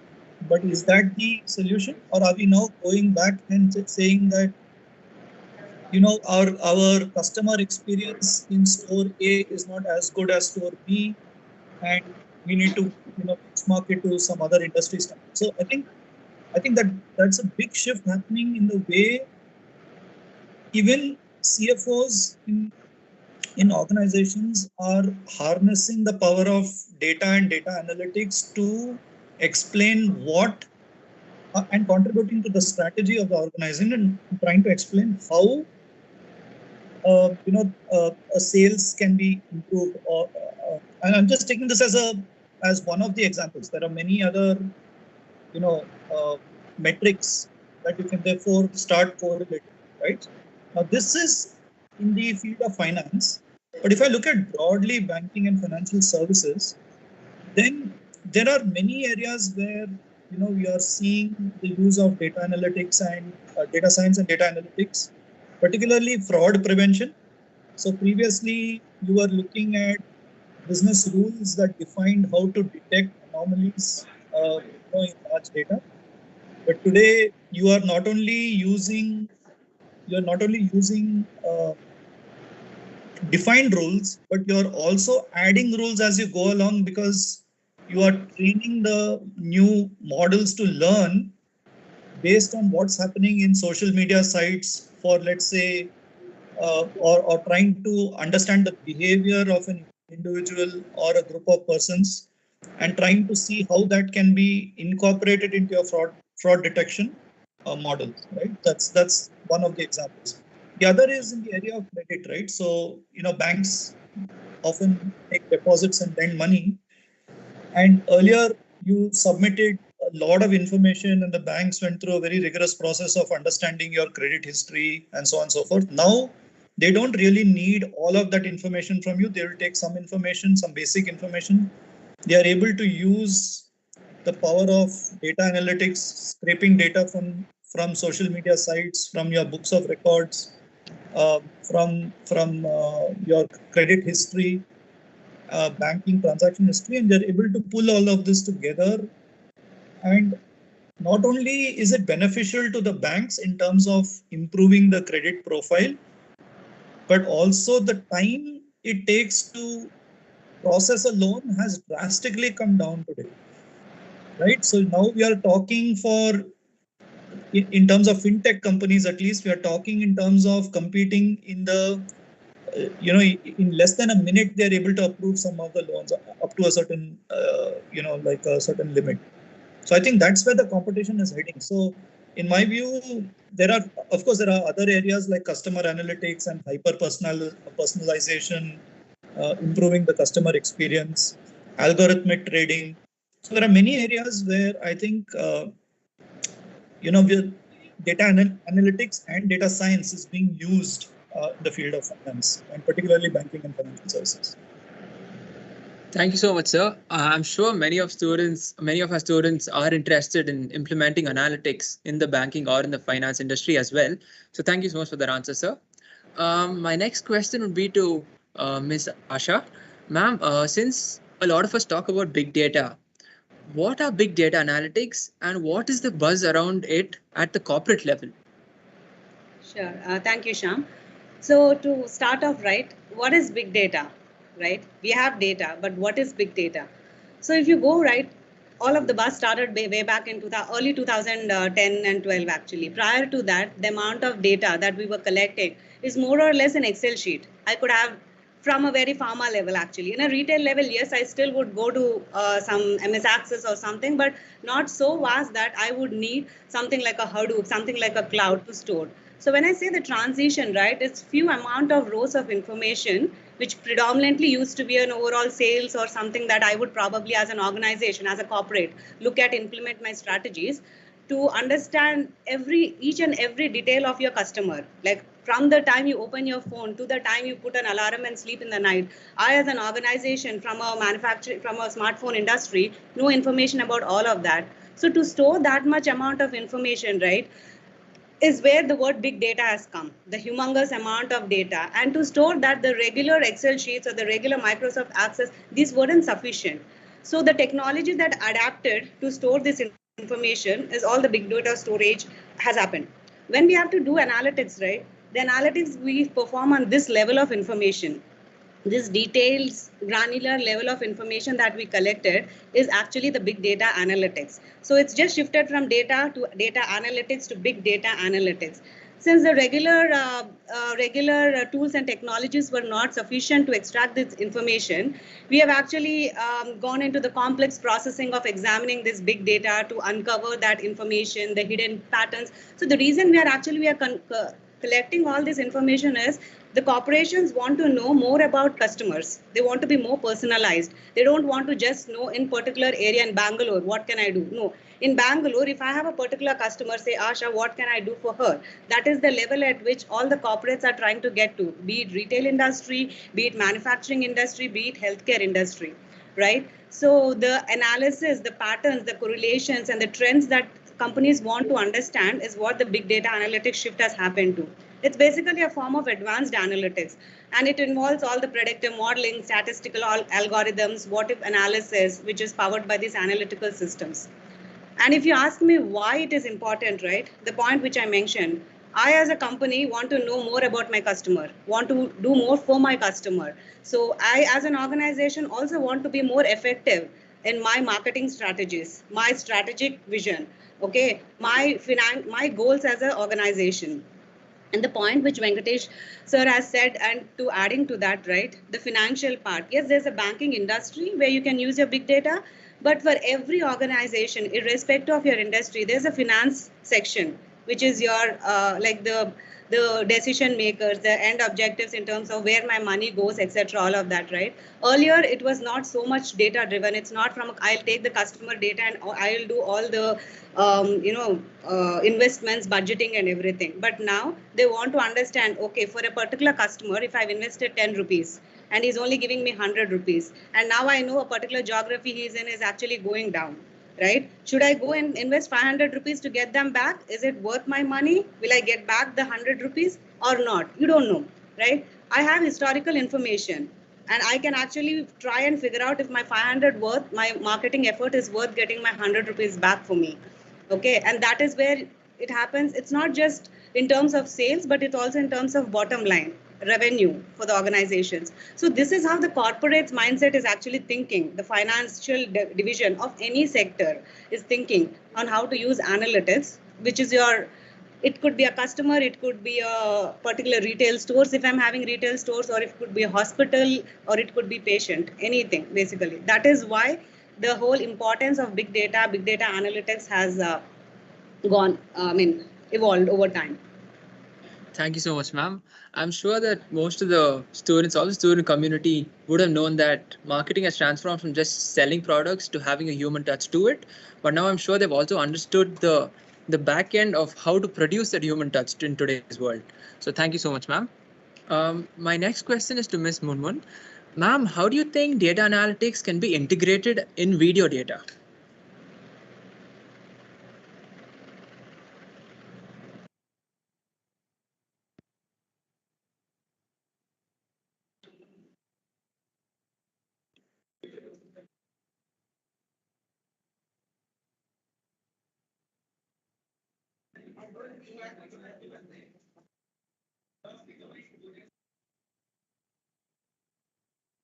Okay, Ms. Munmun, can you hear me?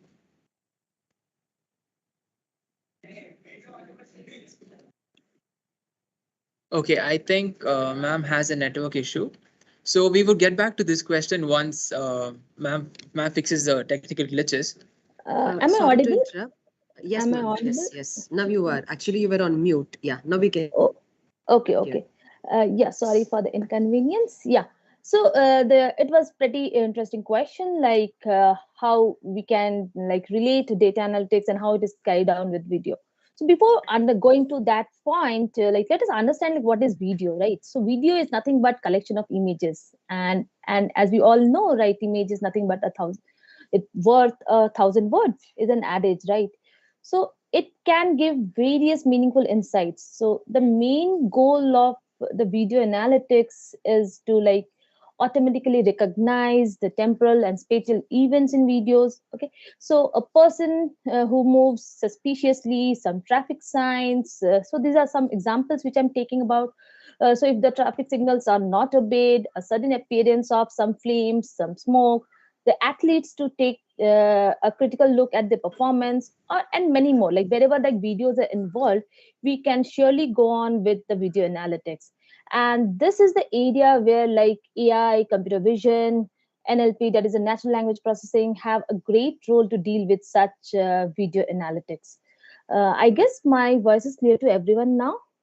Yes, ma'am, it's clear. Okay, thanks. Yes, ma'am.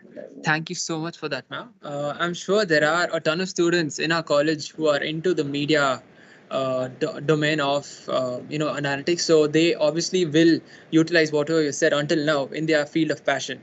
Thank you so much, ma'am. Now moving towards the digital transformation phase.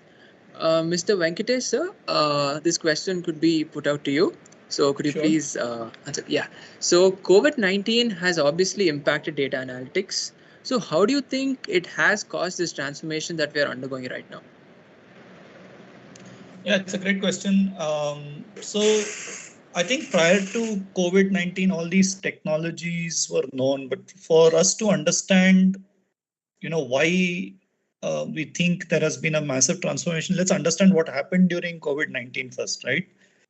So in COVID-19, 3-4 things, or I would say 3 or 5 things happened fundamentally that changed the way we are, we used to live in the pre-COVID era, right? One is the shift in our work patterns, right? So the way we used to go to office and we used to come back, and we used to go to school, come back, college, come back. That was the routine, right? So now how we have shifted in that model. The second one, in my view, is consumer behavior patterns, right? So because we are now having to sit at home and not actually physically visit a store, what has transformed in that in the way consumers reach out to or buy products, right? Earlier they used to go to shops where there were multiple products and they could pick and choose. Now how does that experience work, right? The third one is related to the availability of products, right? So earlier you had wholesale dealers, suppliers who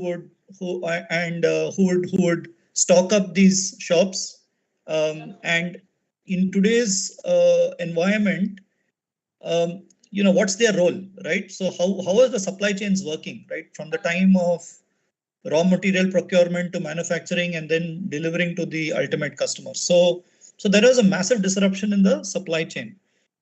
The fourth element, I'm thinking the fourth element could be in lines of with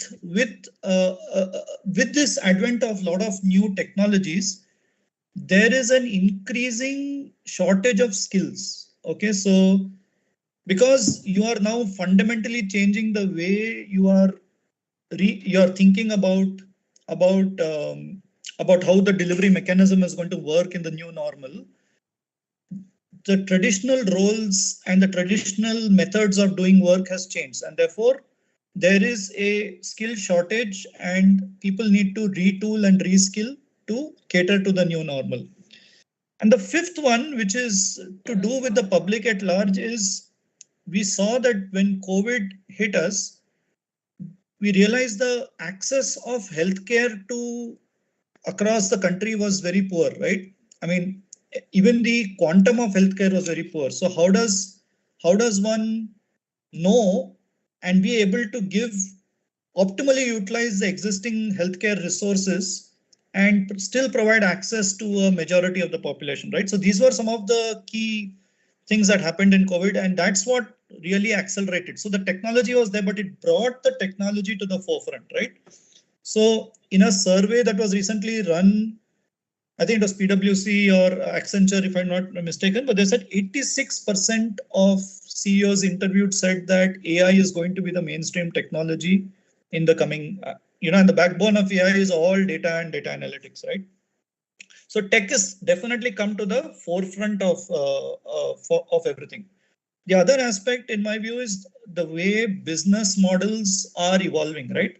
So earlier we were not engaging directly with conglomerates or companies. Now those companies are coming to the consumer directly.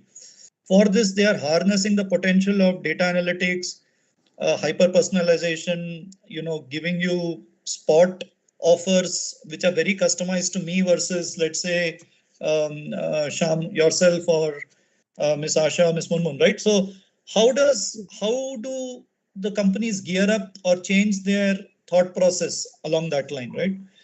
And also the products and services being offered are very, very different today than, in my view, how it was. So it's like earlier, how the delivery mechanisms and how do you reach people in the last mile, the methods of reaching people, and the increase in the number of entrepreneurs as a result, because there are now a lot more opportunities out there for people to harness. All this is what I think has changed in COVID, and analytics is what is being used. All the data that is being gathered is what is used as a means to make the delivery mechanism more precise. Yes, sir. Thank you so much for that answer, sir. I'm sure as much as a curse COVID-19 has been, it's also been a boon to the analytics industry. So yeah, thank you so much, sir. My next question is open to any of the panelists. So it's normally said that in order to gain insightful analysis, the right questions have to be made. So could any of you all suggest a few example questions in order to excavate a fruitful analysis procedure? I would love to start with the discussion and then accompanied by Venkatesh or Asha. So coming to before going to some analysis, we need to keep something in our mind. We need to think of some questions which could give you some meaningful insights, right? So it can be from starting from a scratch level, like what happened, where we have the standard reports, we see what has happened from that. Then we need to check out some other questions like how many, how often, where, when kind of thing questions can be taken care of. Then we can think of questions like where exactly is the problem, right? We can query drill down the things, how the things are happening, what is happening, why this is happening. So these are the kind of things which you can definitely keep yourself understood with the situations. We can create some scorecards, we can create some dashboards, we can do some profiling, some segmentations to check out these things like why this is happening, what is happening. And then is we can think of what if the trends continue. So this is where the forecasting takes place. Then we can think of what will happen next, where we come across the predictive modeling. So where we can focus the things, we can predict something out of the different parameters.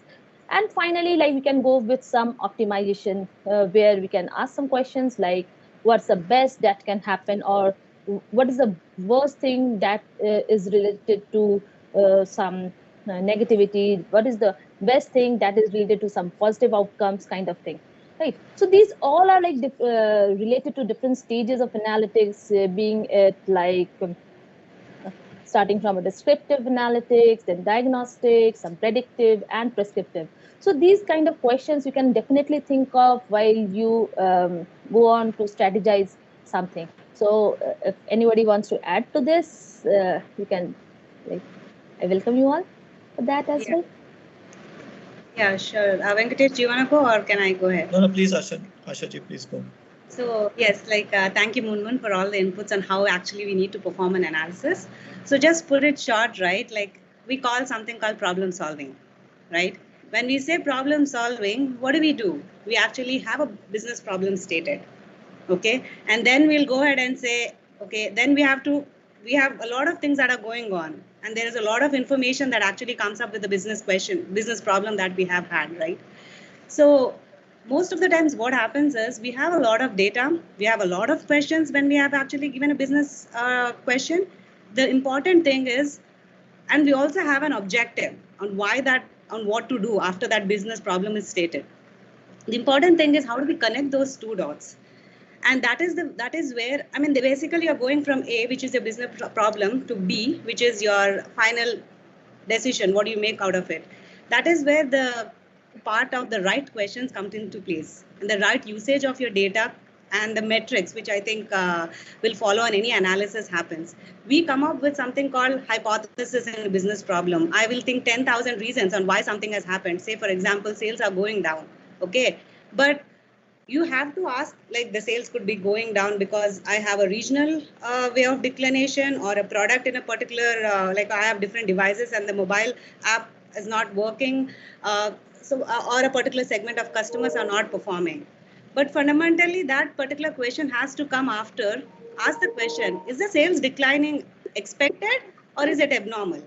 If it's expected, that is there, because I would expect that, holiday season, my sales would eventually go down. Like maybe in some industries they'll go up. But if it's going down and it's sync with what you expected as a forecast, because every company expects certain outcome before they actually have an outcome, right?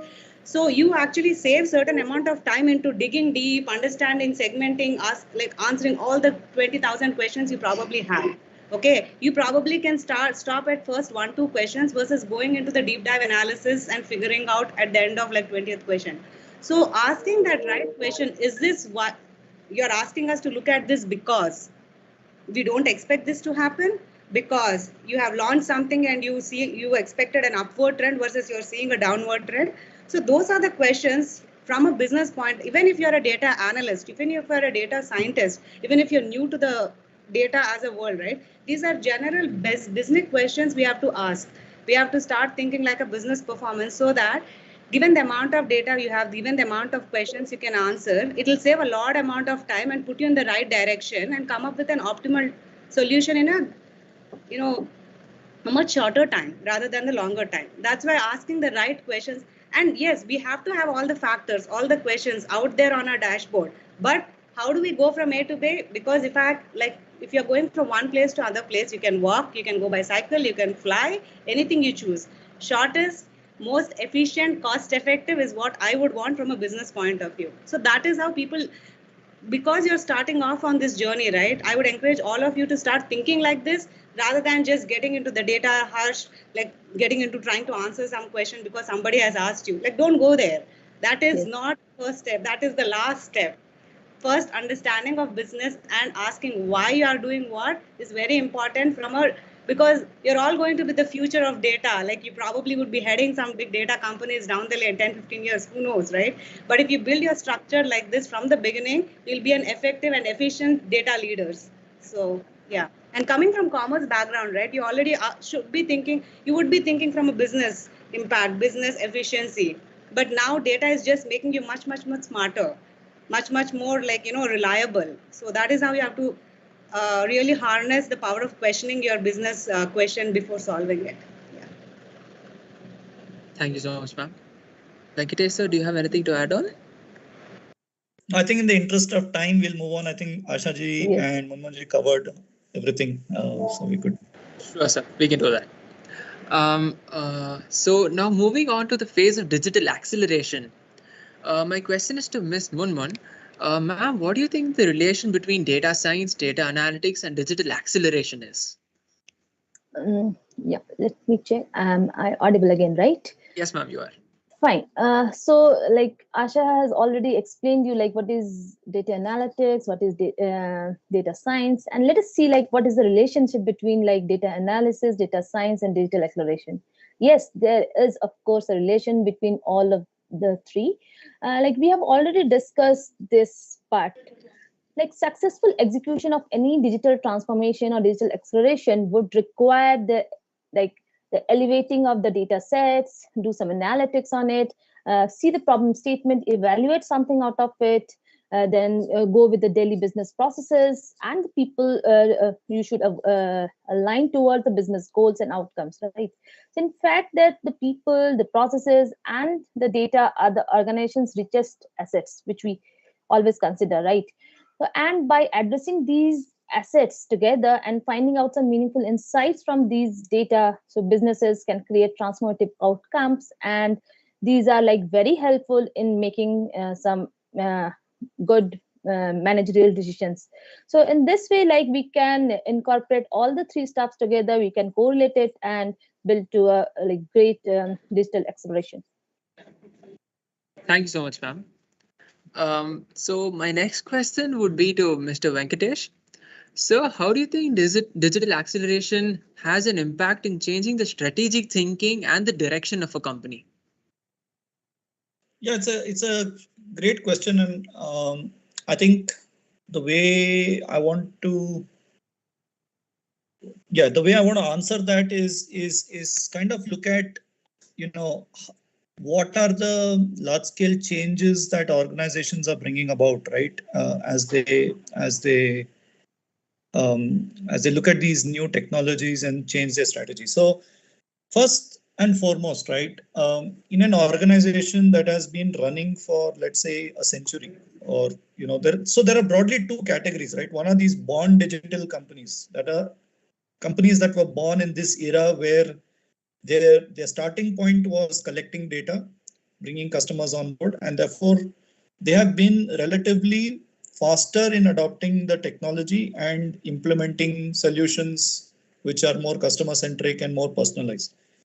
And then there are large number of organizations which have been existing for centuries, and they have, I would say, relatively been slower, but they're also accelerating very fast. And I think that's the whole thing. So what have they been doing, right? One is simply put cultural assimilation, right? So the organization first needs to embrace this, and the tone has to come from the top, and there has to be a change in the culture of the organization, saying that we are going to be a data centric organization or a client centric organization and harness the potential of data to improve our customer experience.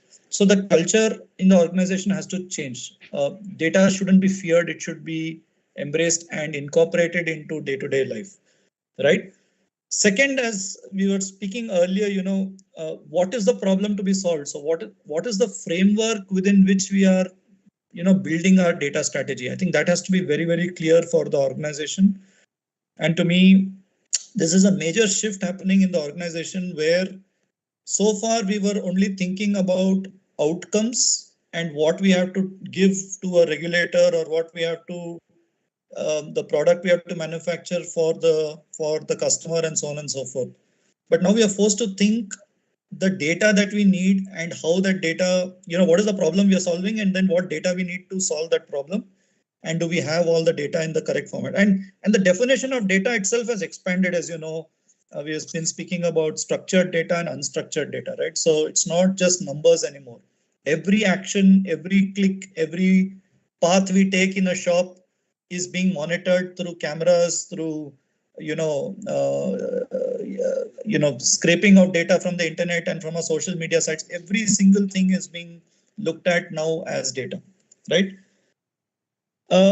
last, the other which I alluded to slightly is, having a proper data strategy, which means that a function, dedicating a separate function in the role of a chief data officer now is becoming very critical. So you are seeing now companies adopting a separate CXO position just to manage data, because not only are you looking to define data structure and data hierarchy, you need to assign roles and responsibilities, because what you don't want is have a great database to collect data, but the data going into the database is all garbage. Then your output is all going to be garbage. So you want someone to be held accountable, and so that's the third thing that is fundamentally shifting in the strategy.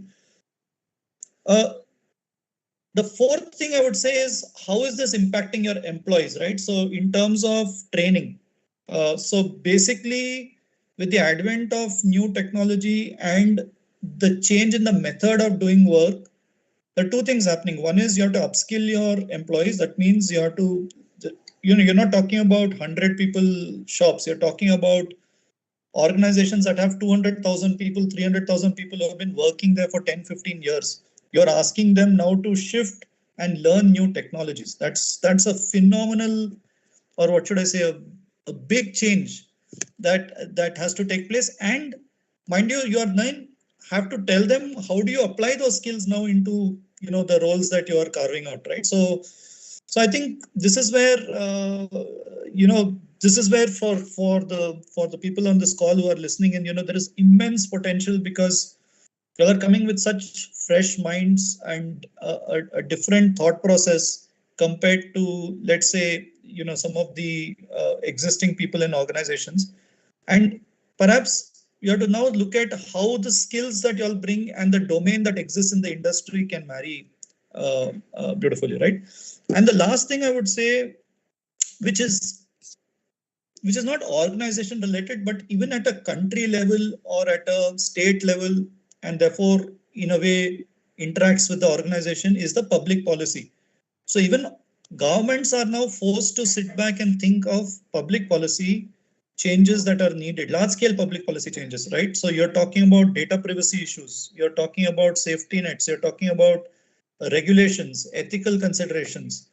And you've seen, government summoning Facebook or Google officials, because there are so many interplay, and technology has no bounds, right? And so all this is undergoing massive change, and it's so exciting to be in this at this stage, in this stage, because you can not only witness it, you can see this transformation happening, you can contribute it, you are contributing to it, and therefore it's very, very exciting. I think the time ahead is going to be phenomenal. Thank you so much, sir. I'm sure no matter what domain or what field we are in, strategic thinking is something that we need to do in order to be direction in the right way. So now moving on to the phase of future of data analysis and the roles that are right now upcoming in the industries. The first question would be to Ms. Monmon. Ma'am, what are the different top companies that hire people for the role of data analyst right now? Okay, so this is kind of a very interesting question when it comes from students, right? Whenever there is like, students are always like, okay, I need some shortcuts. Okay, if I do this, what I'm going to get with, right? Yeah. So like, just to make you aware, like how the things are off, like a data analyst career is a lucrative path to start on, right? So regardless of the industry you choose to work with, so there are like various top companies hiring for the reason, and like they have the need for more data analysts because they are leveraging data to increase their revenue. Right now, data is something like a gold for everyone, right? Everyone is just holding those data, and they're finding some good data analyst who can find out something good out of that, right? So I'll not take much time for this because we are ahead of time, but like we'll definitely take across you with some researchers and all the top industries or the top areas I would specifically tell you, and related industries, like you students are very smart enough to figure it out. But the top industries where the hiring of data analytics right now are based on different sources, based on different researches, are like business intelligence area, the finance area, then those who are sharing economy services, then healthcare, entertainment, and like others, maybe like from different aspects like manufacturing industries, the supply chain management, the HR, and many more. So wherever you see data, may it be home, may it be any your office, your college, everywhere you can apply your analytics thing, right? So each of these industries works with data in a very unique way, and it is very important, like for all of you to get to know the industry you choose to enter, right? Your topic of interest, your industry of interest, and each requires their own special skills. I mean, the domain knowledge, this is very important, right? Suppose you are like very good to go with some finance related stuffs. Yeah, you can definitely choose some of the top companies on finance and just move on with, right? So ultimately, the finding an industry that aligns to your interest is the key to find the long-term job satisfaction. So you can just align yourself and figure out the stuff. So the major areas which you can cover up is what I have covered now. I guess that answered your question. Yes, ma'am, it surely did. As you mentioned, there are a lot of fields, diversified fields in which students can use their analytical skills in order to land or place huge jobs. So yes, ma'am, you did surely answer the question. Thank you, ma'am. Since we have a time crunch, I'm going to go ahead with 2 more questions, after which the audience will have access to the chat box, and we'll have another 10 minutes for them to ask their questions out there. So my next question is to Ms. Asha. Ma'am, what do you think are the essential skills that students or every human needs to adopt to today in terms of data analytics? Ma'am, I think you're on mute. Yeah. So we are getting, sorry, can you hear me now? Yes, ma'am, I can. Yeah, so we are at a place where data is not just for people who actually do data analytics. It could be as good as like somebody at your home, your mom and dad using data analytics to figure out what their fitness steps are, how many steps they have done, if they're fitness enthusiastic, or how to keep check of their BP or sugar levels, whichever, right? So the basic key, the basic data literacy, I would say, is you have to be able to analyze, interpret, and even question data. Just because, see, in corporates, just because somebody has said that, the way I asked you to question that information, right? Same way, every human being, like we will go into everybody, from my point of view, has a smartphone right now. Not everybody, but we'll get to a place where everybody will have. So that's how huge mobile penetration is. And what we get on that is our data, information. So we should be able to understand that, even if it's somebody who is sitting at home and say that you have got 10,000 rupees in your bank account, suddenly you have to question if it's actually legit or not. So those are the kind of things that we as a normal human being should think about. And that's how we all become data and tech savvy. Thank you so much, ma'am. So since you spoke about fitness and people tracking their footsteps every day, I would like to ask one last question to Mr. Venkatesh. So how do you think the future of data analytics is moving or leaning towards in the sports industry, especially in India, since India has a really huge pool of sportsmen? So Shyam, I recall when you were you one of the people who are enthusiastic about this? Yes, sir. Yeah, I recall your introduction in the beginning, and they said that you were interested in sports and analytics. So yes, I think this is a very, very pertinent topic now, and I don't know how many of you know, but there is an organization called India's Quest for Gold, and in the Olympics, right? And it's actually headed by an ex a colleague from ISB, who's also captain of the former captain of the hockey team in India. And basically, companies like that, they are now increasingly using analytics to solve for problems that sportsmen are facing, either in the way they use the equipment or the way how their body functions work, and while they are during the performance. Increasingly, even sports across like different sports, whether it is badminton, and you've seen this on TV as well, right? Look at cricket and how things were in the 90s.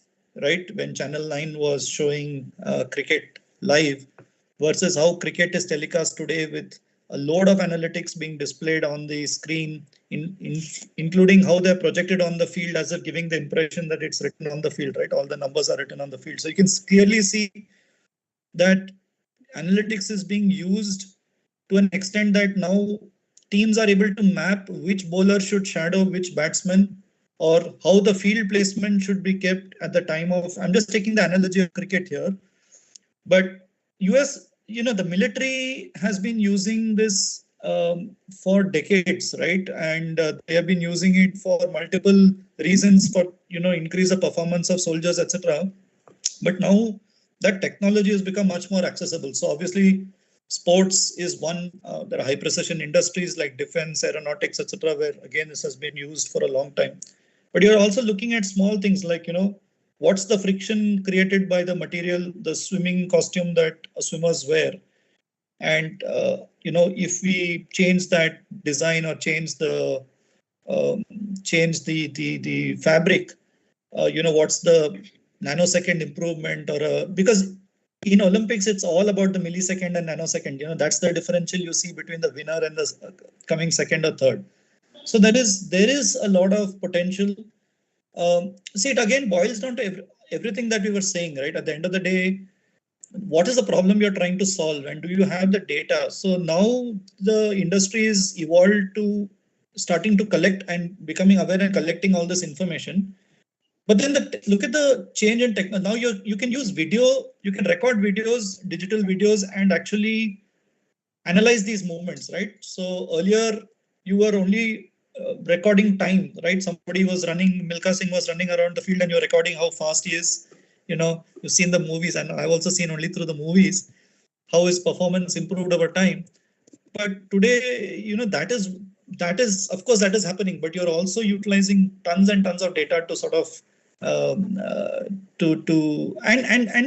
the best is it's all real time. So in a way, you go play a game, come back, see, and then next game you're ready to improve, right? So unlike in the past where someone analyzed it, and by the time they came back, one season was over, and now you have only chance in the next season. So it's almost like real time. You're able to see what you need to change or how you need to change, and that's phenomenal. I think I'm hoping that with all this technology, India will produce more gold medalists in the country, and it's already happening. You can see that. You can see the change in the performance. You can see that. So that's my answer. Thank you so much, sir. I am sure that there are a lot of sportsmen who would take a lot of valuable points from this. So yes, panelists, that is it from my end. Now we could head on to the chat box and see if anyone sent their questions in there. So we have one question. Could I read it out to you all? Sure. Yes. Okay. Hello, panelists. You as experts in data science and data analytics, what would be your message for the young aspirants who are unknown to the field of data science and analytics and are from different backgrounds apart from IT, and who also want to enter into these courses to give their career a new path?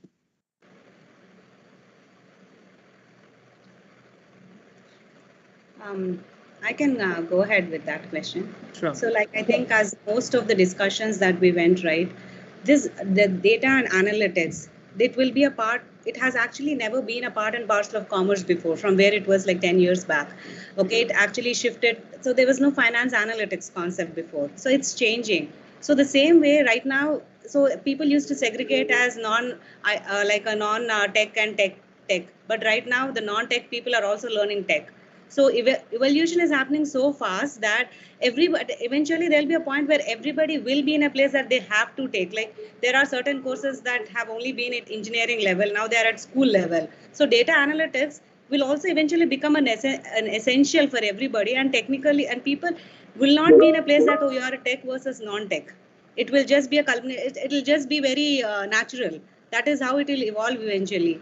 So, but right now, given the current scenario where people are still feeling they are non-tech and have to get to the tech, so don't be afraid of it. It's not something very complicated. Basically, it's as simple as trying to understand anything that you would do on a daily basis. Like that's all big companies are happening. So if you see delivery companies, right, picking up from one place to dropping at other place, it's as simple as that. But that has become a data problem, data analytics problem. Companies have been built around it.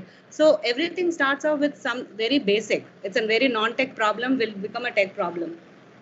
I would say the key thing is be very curious. Don't be afraid. It's not something very technical that you can't understand. Definitely, it's not rocket science because basically the basic principles everybody can understand.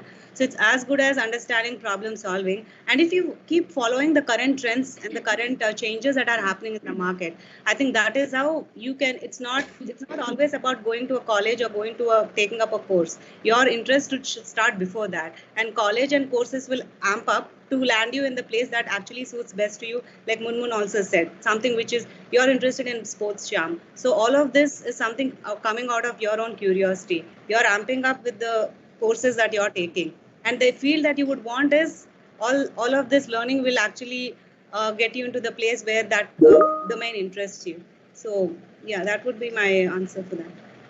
Thank you so much, ma'am.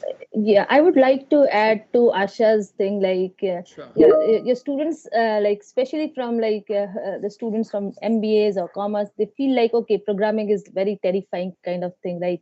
So for them, just to make it easy, like, we are fortunate enough to have like some programming languages like R, Python, which are like easy to understand language. So I'll give you like 1 minute of time. Google the thing. So earlier we used to use the languages like Java, C, C++. You must be aware of those name of the programming languages. And now like we are using R, Python kind of thing. Just Google the things, print hello world using Java, print hello world using Python, and see like what is the difference between them. Then you'll come to know like, okay, no, this is not, programming is also not very difficult to go with. It is just an integration. Yeah, for being an expert into data science or data analytics, you have to learn some part of like analytics and like some coding. But apart from this coding and IT related stuffs, two more things are very important. That is your maths and stats concept, which you people already have it. I'm very confident on that. And along with the domain knowledge, and domain is nothing but your area of interest. You want to excel in sports, you would be very good into that domain. You want to excel in finance, you should be able to know the various terminologies related to sports, and that is just the start, and you can go ahead, and I'm very sure that you would have a very bright future in this field. Thank you so much, ma'am. So we have one last question for the day.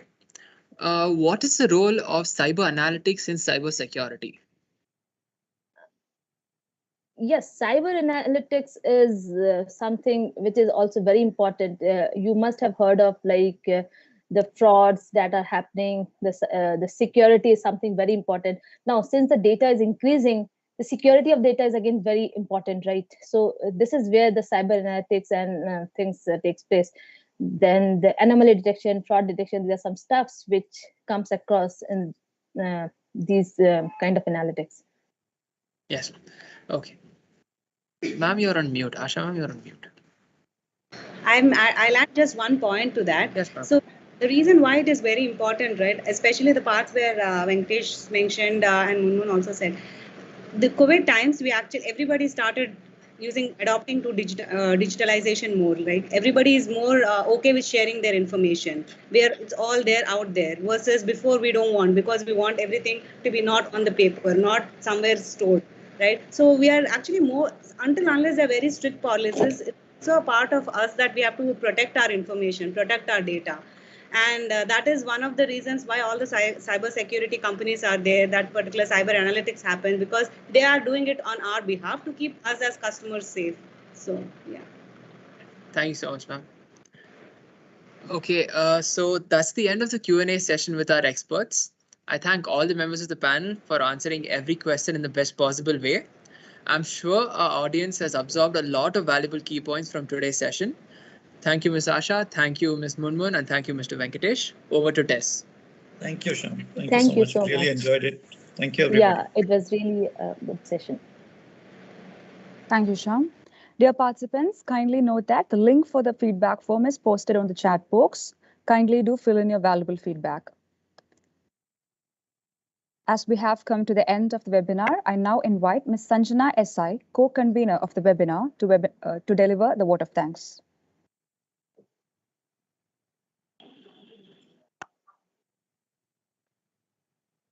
I hope I'm audible. Yes, ma'am, you are. So gratitude is not only the greatest of virtues, but parent of all. A very good afternoon to all the dignitaries, participants, and my dear students. It is my privilege to propose the vote of thanks on behalf of the management, the entire teaching fraternity of St. Joseph's College of Commerce. I extend my heartfelt gratitude to the Almighty God for making today's webinar a resounding success with His blessings and grace. Nation develops on the strength of education. I take this opportunity to thank our principal, Father Charles Lazarado SJ, who was an educationist and able administrator, have touched and changed the lives of generations of students. We thank our collaborators, Institute of Analytics, ISDC, and special thanks to Mr. Rajesh Punia from ISDC, Ms. Fatima from ISDC, Ms. Likita from Institute of Analytics. Thank you for your constant support. We are very grateful to our inaugural speaker, Dr. Vinod Kumar Murthy, Country Head, Institute of Analytics UK, who gave us insights and pointed out the opportunities in the field of analytics. And a heartfelt thanks to our keynote speaker, Dr. Chandrasekhar Menon, founder, director, Swift MBA. Through his expertise and knowledge, Sir took us through the data-informed decision-making, analytics, and digital acceleration, its relevance and usage in healthcare sector. So thank you so much for that informative session. We also express our deep gratitude to our expert panel members, Mr. Venkatesh Vaidinath, Global Delivery Lead, Wells Fargo, India and Philippines, Ms. Asha Deepika Balla, Finance and Analytics Professional, and Ms. Munman Ghoshal, Data Scientist, Innovice, Pune. Thank you for sharing your expert opinion and thoughts and patiently answering all the questions. I really think it was an enriching sessions with a lot of interactive, session. It thoroughly enjoyed and was really informative. A special thanks to our vice principals, Ms. Neha Rai and Dr. Raja Cheba Singh, for their constant support. Our head of the department, Dr. Sugandhi Pius, who has been the pillar of strength and support. Thank you, ma'am. I would also like to record my appreciation to our dear Sumitra ma'am, the convener of today's webinar, who worked tirelessly for making this webinar possible. Ma'am, your efforts are truly commendable. My heartfelt gratitude to all my dear students who were part of the organizing team and who really gave their best to whatever responsibilities given to them. Special thanks to Analytics Student Coordinator, Mr. Aaron Pinto, and poster designing team, and special mention of our technical team headed by Mr. Moses. Thank you so much. Special appreciation and thanks to Mr. Sham, the student moderator, for skillfully moderating the session and keeping it really alive. Last but not the least, special thanks to all students, participants from various institutions across the country who made this webinar a success. Extending my thanks to everyone who made this webinar a successful one. Thank you and have a great weekend. Thank you so much. Thank you, ma'am. Thank you. Thank you. Dear participants, kindly note, e-certificates will be sent out in a week's time. Thank you all for joining in. Have a great day. Thank you, Thank you. everyone. Requesting the panel members and guests to stay back for a formal picture. Dear team, all of you can please put on your camera.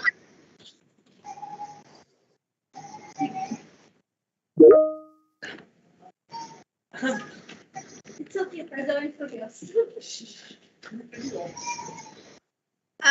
MC team, is there Sanjana ma'am? Yes, ma'am, they're here. Yeah, they also can join us.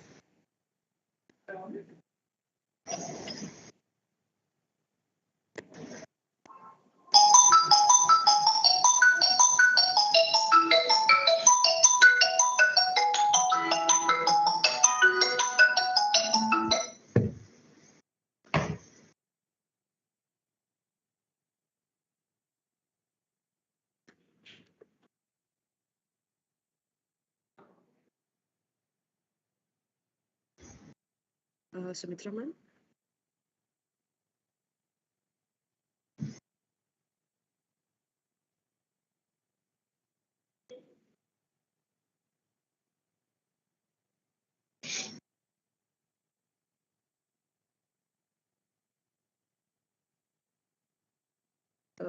Looks like Sumitra ma'am has a technical glitch. Thank you everyone for joining. We can. Sumitra ma'am is having some trouble with the system. Nevertheless, thank you everyone for joining. You all can leave now. Thank you. Just a minute, Aaron. So we will take a picture. 1 minute.